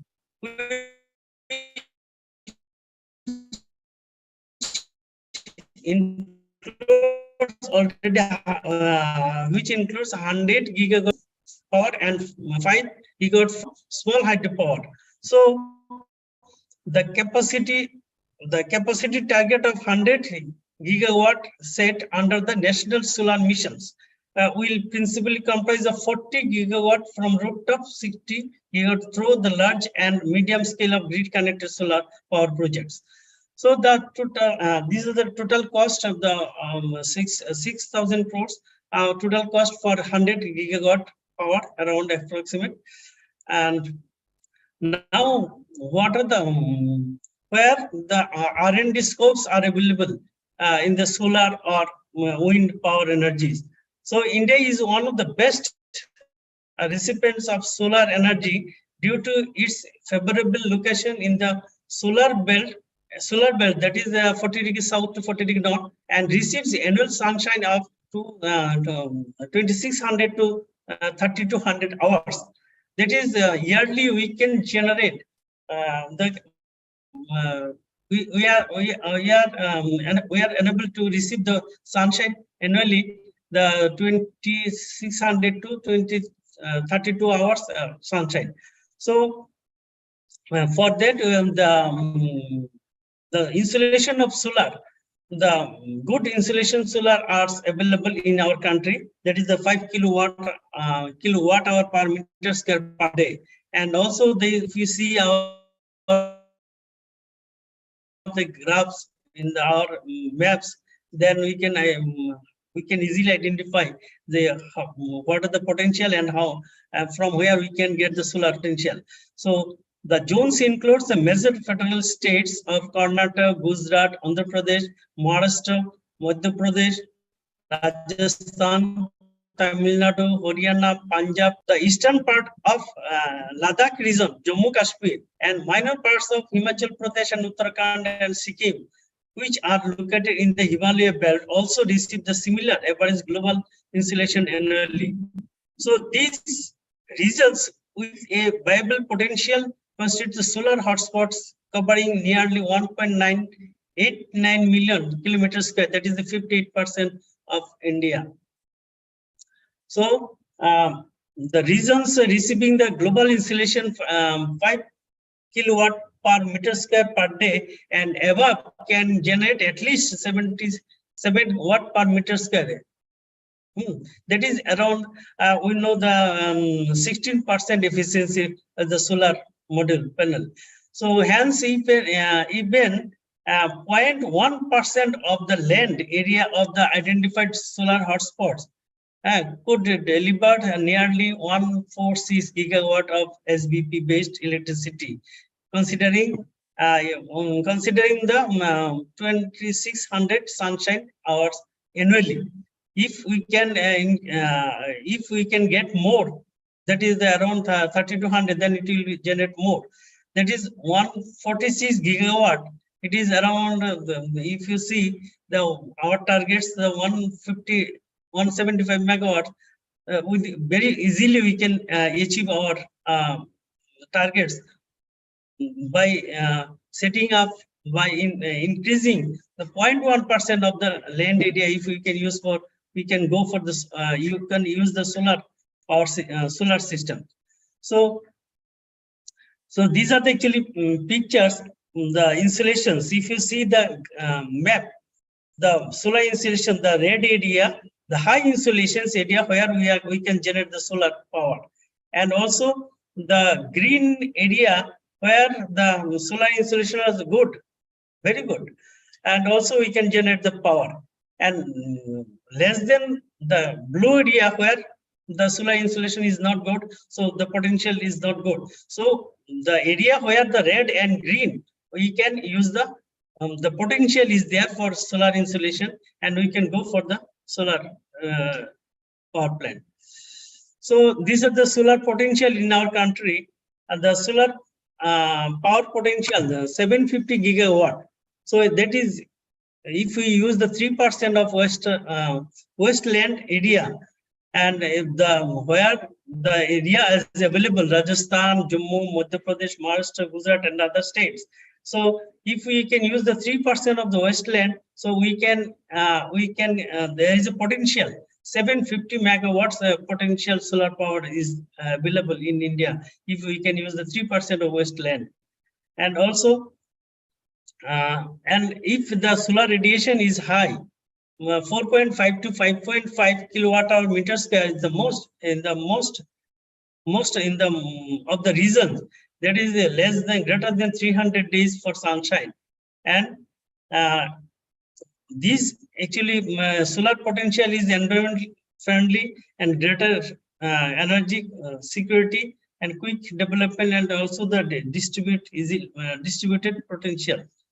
So the R&D scopes for the solar, the wind energy also, as it is as the category of the renewable energy.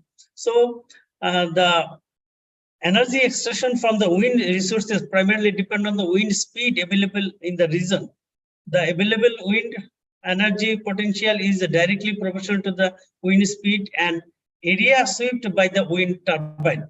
Hence, the primary need is to assess the annual wind speed of the region, which indicates the potential regions for energy extraction. The coastal region of the country experience a high wind speed, which the ranges from 3 to 5 meters per second annually.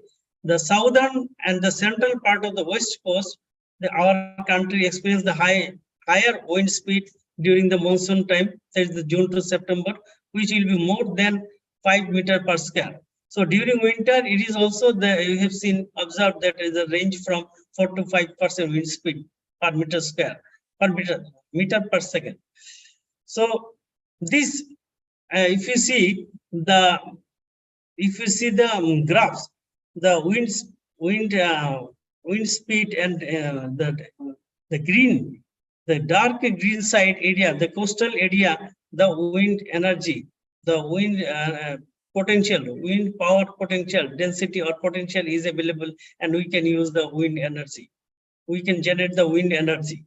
So we can use the solar as well as the wind also as the renewable energy, and India has the potential for both the cases.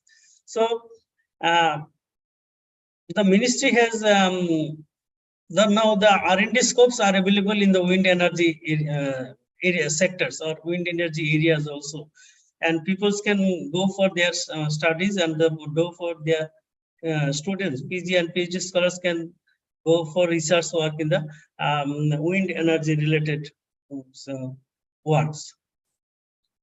So, and also the R&D scopes in the biofuel and also the waste energy, we can produce the renewable energy. Renewable energy is there, we can generate the power from the these areas also. So biofuel and the waste, that is also, you can see, if you see the we are increasing the day by day, we are using the biofuel and also waste product. By using the waste product, we are we are generating the power, that is the renewable energy. And if you see the graphs, that is showing the way the sustainable power development of renewable energy is increasing, that is there. And these are the now the recent schemes, some of the schemes government of India has given for promoting the renewable energy schemes are available. So schemes for setting up around over the 2,000 megawatt of grid connected solar PV and power projects with the viability gap funding under the batch 3 and also phase 3 of the National Solar Mission projects. So National Solar Mission projects are there. So there also we can go for research and we can implement the projects, and some creation of the interstate transmission systems in the state of Andhra Pradesh, Gujarat, Himachal Pradesh, Karnataka, and Madhya Pradesh, and also the Rajasthan. And the government of India has contributed the national clean energy.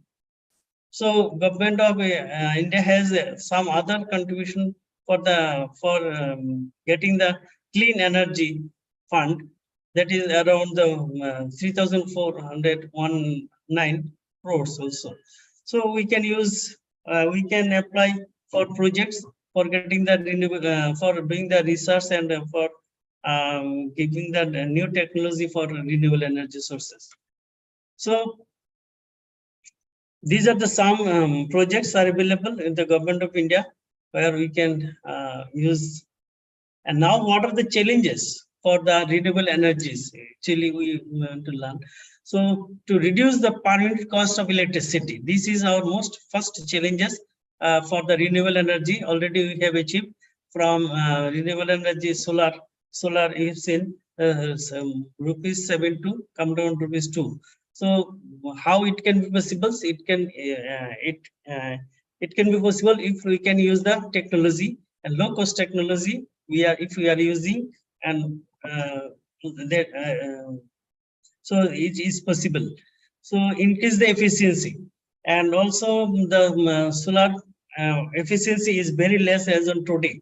It is around 16 to 15%, 15 to 16%. So if you can increase the efficiency of the solar cell or design or fabricate the solar cell module, then we can easily increase the efficiency and we can improve the energy also.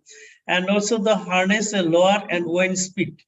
So wind speed, if the wind speed is there, so if there is a harness lower wind speed available, so these we can generate more power. So production of energy from tidals and waves also, that is another area where we can generate the power. That is also the renewable energy where we can generate the power. So use of larger grids with the low loss with the low losses. So now earlier we have used the HVAC system. Now we can use the HVDC system also. So if we can generate the solar power, that is the DC power, and we can connect to the DC grids, so we can reduce the losses also. So now another challenges we have, that is the uneven power to provide surplus power generated from the RES to the share to the areas where requirements of powers are need. So uneven powers we can observe in India. So to provide the but if, sometimes we have observed the some states are the powers are surplus power, some states are power the crises are there. So if we can equally distribute, we can supply and we can meet the supply and demand and balance. We can make the balance between the supply and demand and make the equal power to all the states, and that will be good for the our grid also. And in that case, the renewable energy is the only way to meet the uneven power in the daytime, the solar, and in the evening time, pump storage. If you use the pump storage, and then in the evening time we can meet the power. So these are the challenges we face in the category of the renewable energy sources, and also future scopes. Yeah. So India ranks among the top 5 in the world in terms of the renewable energy, especially in the solar potential. And also the installed base in 9% of the power generation capacity and contributes to 3% to the electricity mixing. And India holds the 5th position in the case of the wind and hydro up to the 25 megawatt capacity of the solar power plant. So 25 megawatt of capacity for hydropower plant. So now, what is the conclusion? There is urgent need for transition from conventional source to the renewable sources.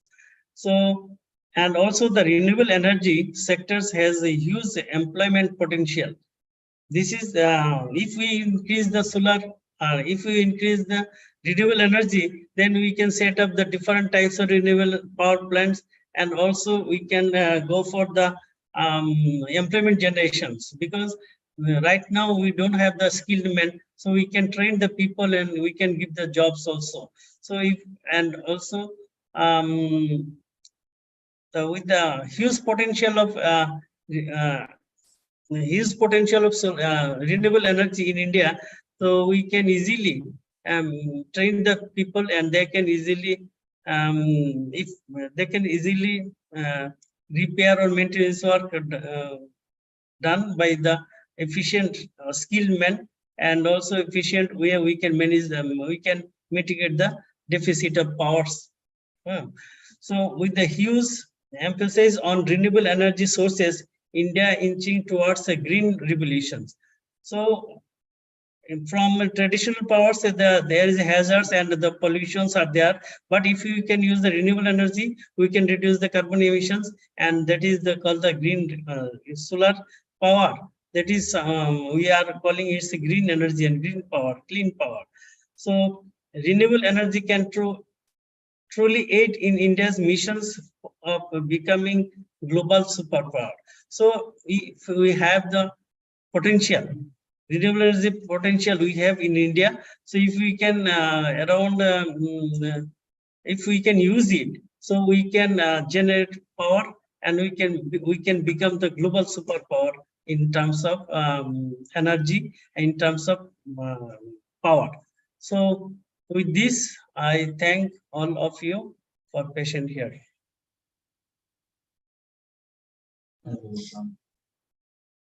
Thank you very much, sir, for your nice deliberation.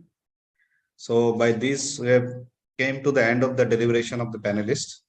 So I hope the topic has more or less has been covered by the end of the presentations of third panelist. So now we are at the question and answer sessions. So my request is whether the panelists can see the questions and answers.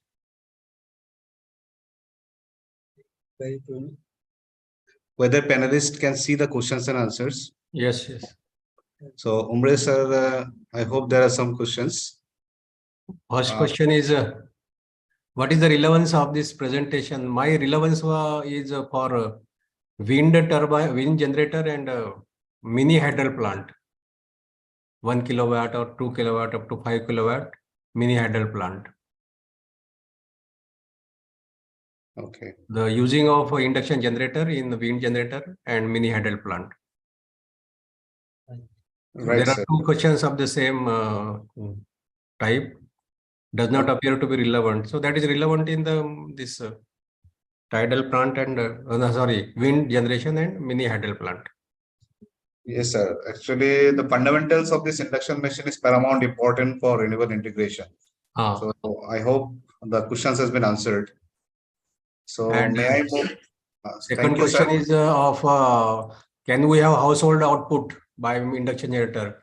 Not for household output, but where there is a water tank near to your our place, our home, and continuously water is coming down. So in that water pipe, the induction generator can be installed for the generation, because continuously water is coming down for the supply to the public. So there we can install, and somewhere they are installed, already installed in the water tank, where pipe is used for water coming down at that place. So thank you, sir, for your clarification on the questions raised by the attendees. Thank you, sir. Thank you very much for your presence here in the webinar. So may I now move to the next panelist, Dr. CKC, sir. We have some questions here for you also. Oh, So sure, welcome. there are lots of questions. I hope you can take a few of them, 2-3 of them. Certainly, yeah.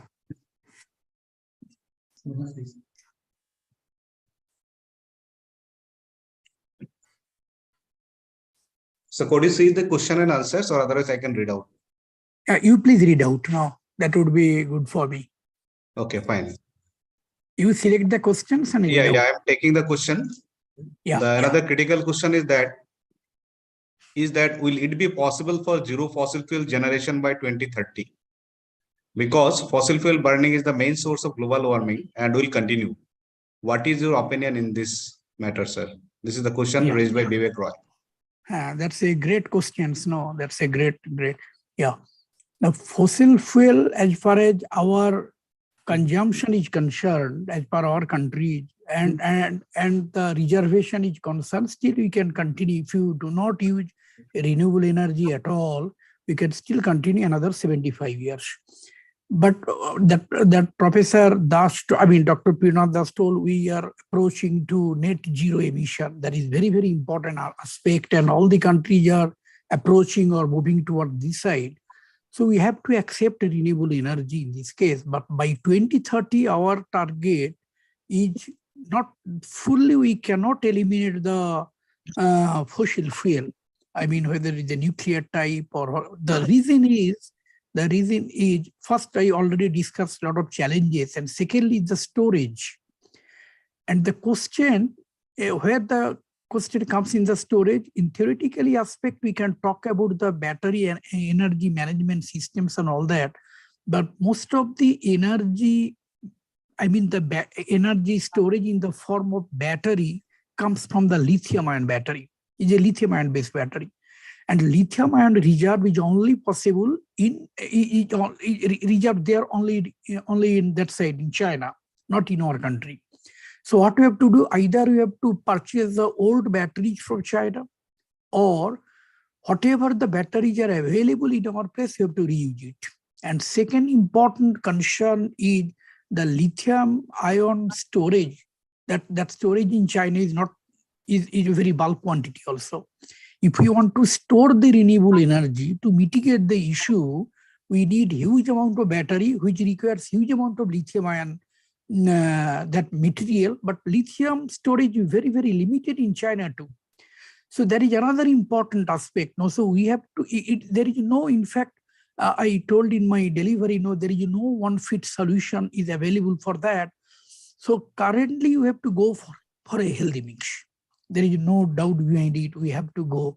And by 2030, as far as the EV penetration is concerned, it should be 40%. But as far as the renewable energy is concerned, in fact, it is a dynamic decision. This decision is continuously changing from time to time. They initially thought by 2020, they will go with a 20% penetration, but we have achieved only 19%. And there are a lot of troubles in the eastern as well as western part of India. So they are progressing inch by inch, slowly, because there are a lot of troubles with that.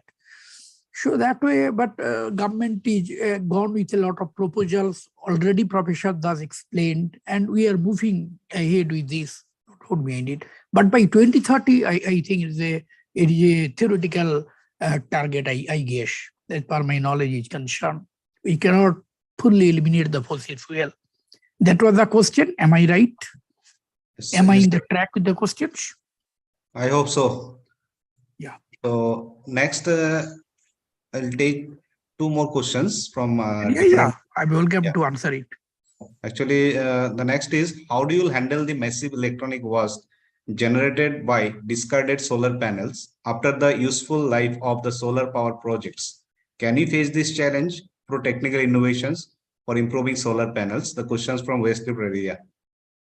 Yeah, that's very, very important questions. In fact, as you all talk about renewable energy, earlier we used to use the solar panels of single phasing. Single phasing means huge amount of landscape, huge amount of land, huge amount of area of the solar panel.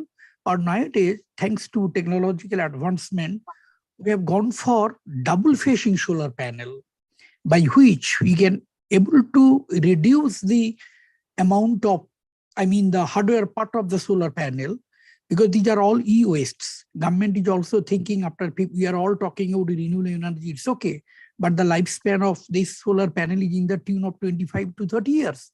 After that, where we'll throw all these things? Already in our sky, there are a huge amount of e-waste because of satellites and all that. So as far as the e-wastes are concerned, we have to advance our technology in such a fashion we can use the solar panel either in monofacial manner or bifacial manner. At the same time, we can recycle it. There is a scope of recycling. In fact, China is doing recycling on that, and that we can able to reduce the e-waste, because those will come under the category of e-waste. That we can able to reduce a substantial amount, I guess. And China is doing, in fact. In fact, in our country, we are also doing in the western part how to recycle this panel after 20 or 25 years, that we are doing it. So that we can able to mitigate the issues. Yes, thank you, sir, for your nice explanation on the issue. So we have the last question, sir. Wait, not the last question, we are just taking the last question for you. This is from Deepak Kumar Gupta, sir. Hi, Dr. CKC. Thank you for giving the insight about the power grid. From your information, I could understand that combining both type of energy generation is a difficult job, but can you put little more stress on if we use the renewable generation in short grid design type for a small village or town? Let me know your thoughts, please. Yeah, that's again a very good and great idea. What I talked about, this is all about the microgrid connected with the traditional grid. But if you go with a fully microgrid, isolated from the traditional grid, there is no issue. Only one issue is there. If microgrid fails, we won't able to give power to the load. Otherwise, if we operate the microgrid in an isolated manner, that is the best possible way of utilizing the renewable energy. And in fact, nowadays, that's a very good question in that sense. Nowadays, what happens now, this MHRD, nowadays we call, instead of MHRD, MOE, they are emphasizing, or they are forcing to different NITs, IITs and ISTs, you have to have a certain amount of generation, the renewable energy generation in your own, what you call as a captive generation, maybe 20%, 25% in an isolated mode, to improve your NIRF ranking. That is another important parameter to improve the, and they have already advised us for IST, different NITs, because if we able to operate the system in a prosumer mode, and in fact, we are doing our IIST, in fact, we are producing in an isolated manner. We are managing our administrative building and other load issues. Whenever that power gets excess, we are connecting or we are giving to something else, some load. We are not directly connected to the traditional grid, and that gives a very good result. So if I follow your questions properly, if we able to generate renewable energy in an isolated manner, and if we are, even the difficulties is this energy is intermittent in behavior, is stochastic in nature, all these parameters we know, keeping all these things in mind, if we still, and with the help of a battery energy management system and storage box, if you can able to manage a small area, then it would be good for utilizing the renewable energy. But hopefully the day will come, we'll able to penetrate renewable energy 50-60% to our traditional grid by overcoming all the issues and the challenges I discussed. I think technology will advance a lot, and that will able to solve those or mitigate those problems. I think so.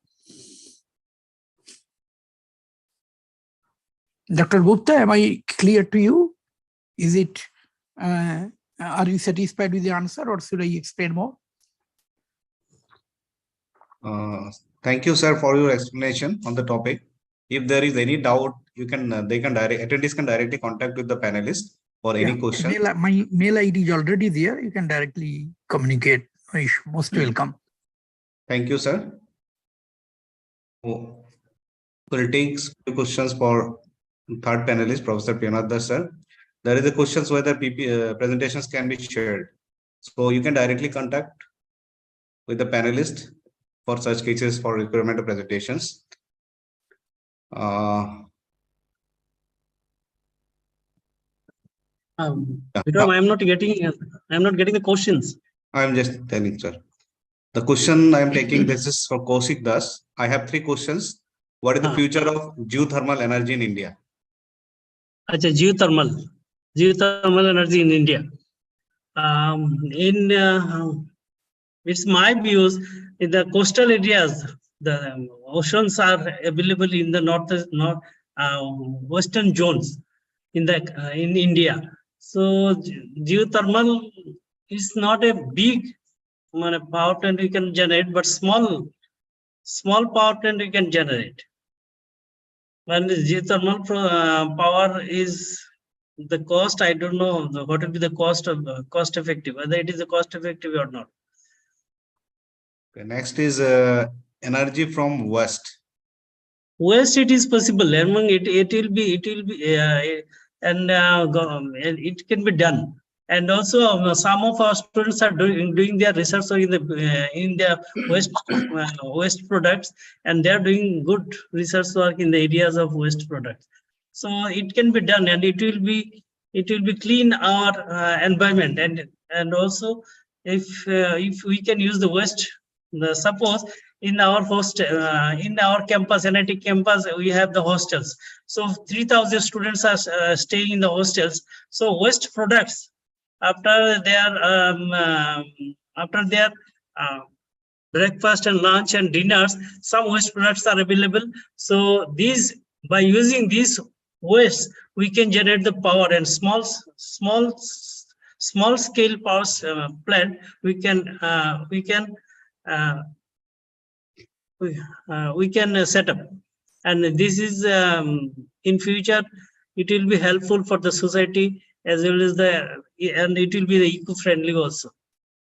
So waste product power plant is very good, but biofuel, sometimes we have seen biodiesel, it is not feasible in the eastern India. So there is similar questions from Dr. Vijay Kumar Upadhyay. Is there any plan for handling of e-waste coming out of the uses of solar energy system? I hope the question has already been answered. Vijay Kumar Upadhyay. The same question, is there any plan for handling of the e-waste coming out? Coming out of use of solar? I don't know any plan. The government of India have any plan. I don't know. But people are working, and researchers are doing their research work on the waste product management and how you can generate the power from the waste products. People are working. So we'll take the last question for today's sessions. Other attendees can directly contact the panelists for any queries or any questions on the webinar topic. The last question is from Deepak Kumar Gupta sir. I am working on hydrogen IC engine. What future and how fast do you think India can adopt it? Waste generation hydrogen is.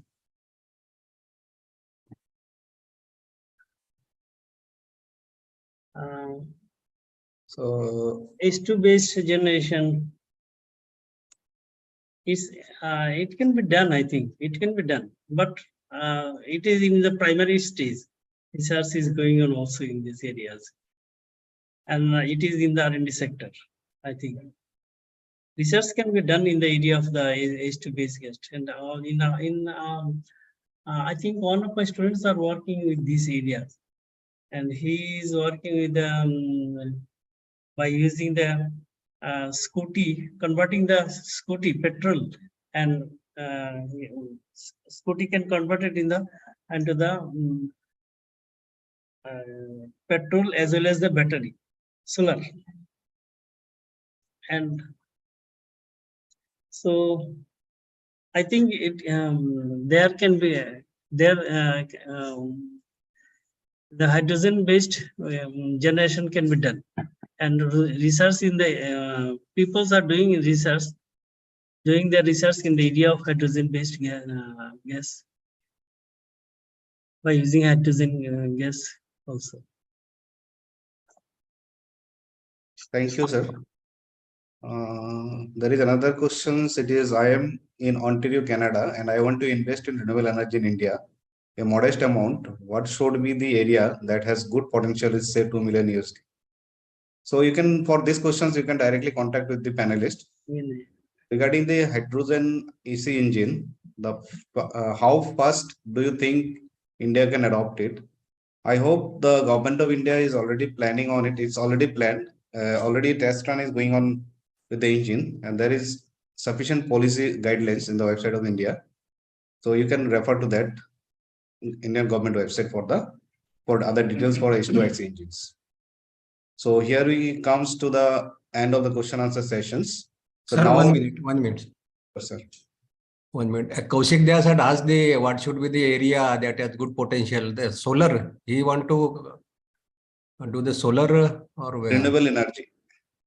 So in solar, It is not mentioned. I want to invest in renewable energy in India. so in solar, Hopefully it will be for solar. solar, we have to contact the distribution board in state-wise. Yeah. And then we have to permission from the government in state-wise, and then we have to do the agreement with the electrical distribution board. Then that is finalized. So there are 3-4 steps in order to do the renewable energy connection to the grid.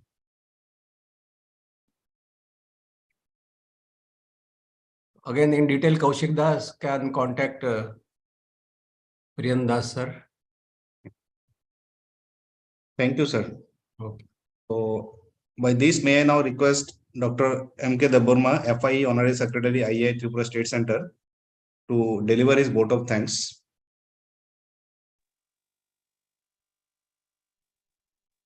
I think I'm audible. Yes, sir. Yes, sir. Distinguished guests, ladies and gentlemen, a very good evening to one and all present here.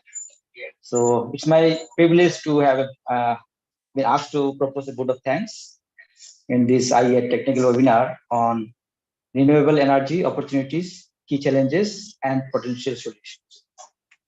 Organized by IEI Tripura Center under the aegis of Electrical Engineering Division Board, IEI Tripura. So I'd like to thank Dr. Vikram Das, MIE, Assistant Professor, Department of Electrical Engineering, NIT Agartala, who had accepted our invitation and introduced the panelists to the audience as a moderator of webinar. On behalf of Institute of Engineers, Tripura Center, I'd like to convey our sincere gratitude to him. Thank you, sir. I'd also like to thank Dr. Umre Bhimrao Sitaram, Professor, Department of Electrical Engineering, PNIT Nagpur, for sharing with us his findings and opinion of whatever options we have in the renewable energy. And we are really grateful to him, sir. I must mention our deep sense of appreciation of our Professor Priyanath Das, FIE, Department Head also, Department of Electrical Engineering, NIT Agartala, for his inspiring and encouraging us words for the special webinar under the renewable energy challenges and potential issues. Further, we are grateful to Dr. C.K.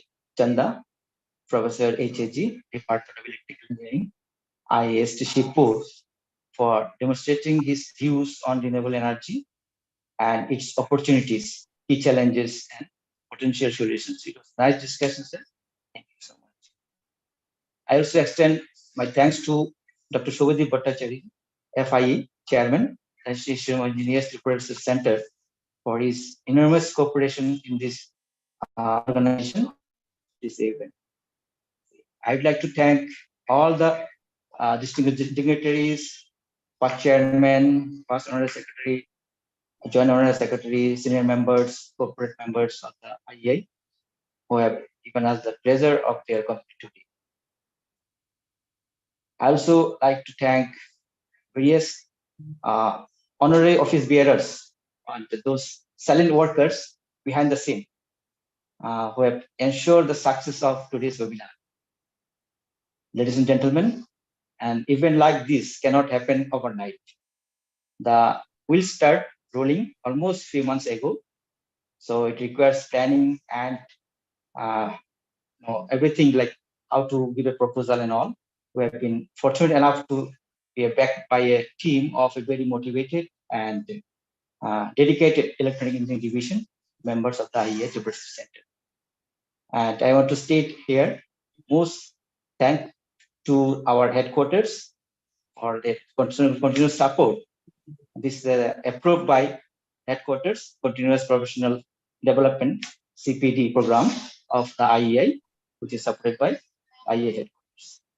Once again, I want to state that most grateful to all the speakers of today's webinar and also the audience of the various industries, institutions, and attending today's webinar, such a large numbers. Thank you all. Over to our host. Thank you, sir. Thank you, sir. Thank you, sir. By this, we comes to the end of this webinar. Thank you. Good night. We'll now leave the session. Thank you. Okay. Thank you all. Thank you all. Thank you, sir. With the permission of the chair, I'm ending the webinar. Yeah.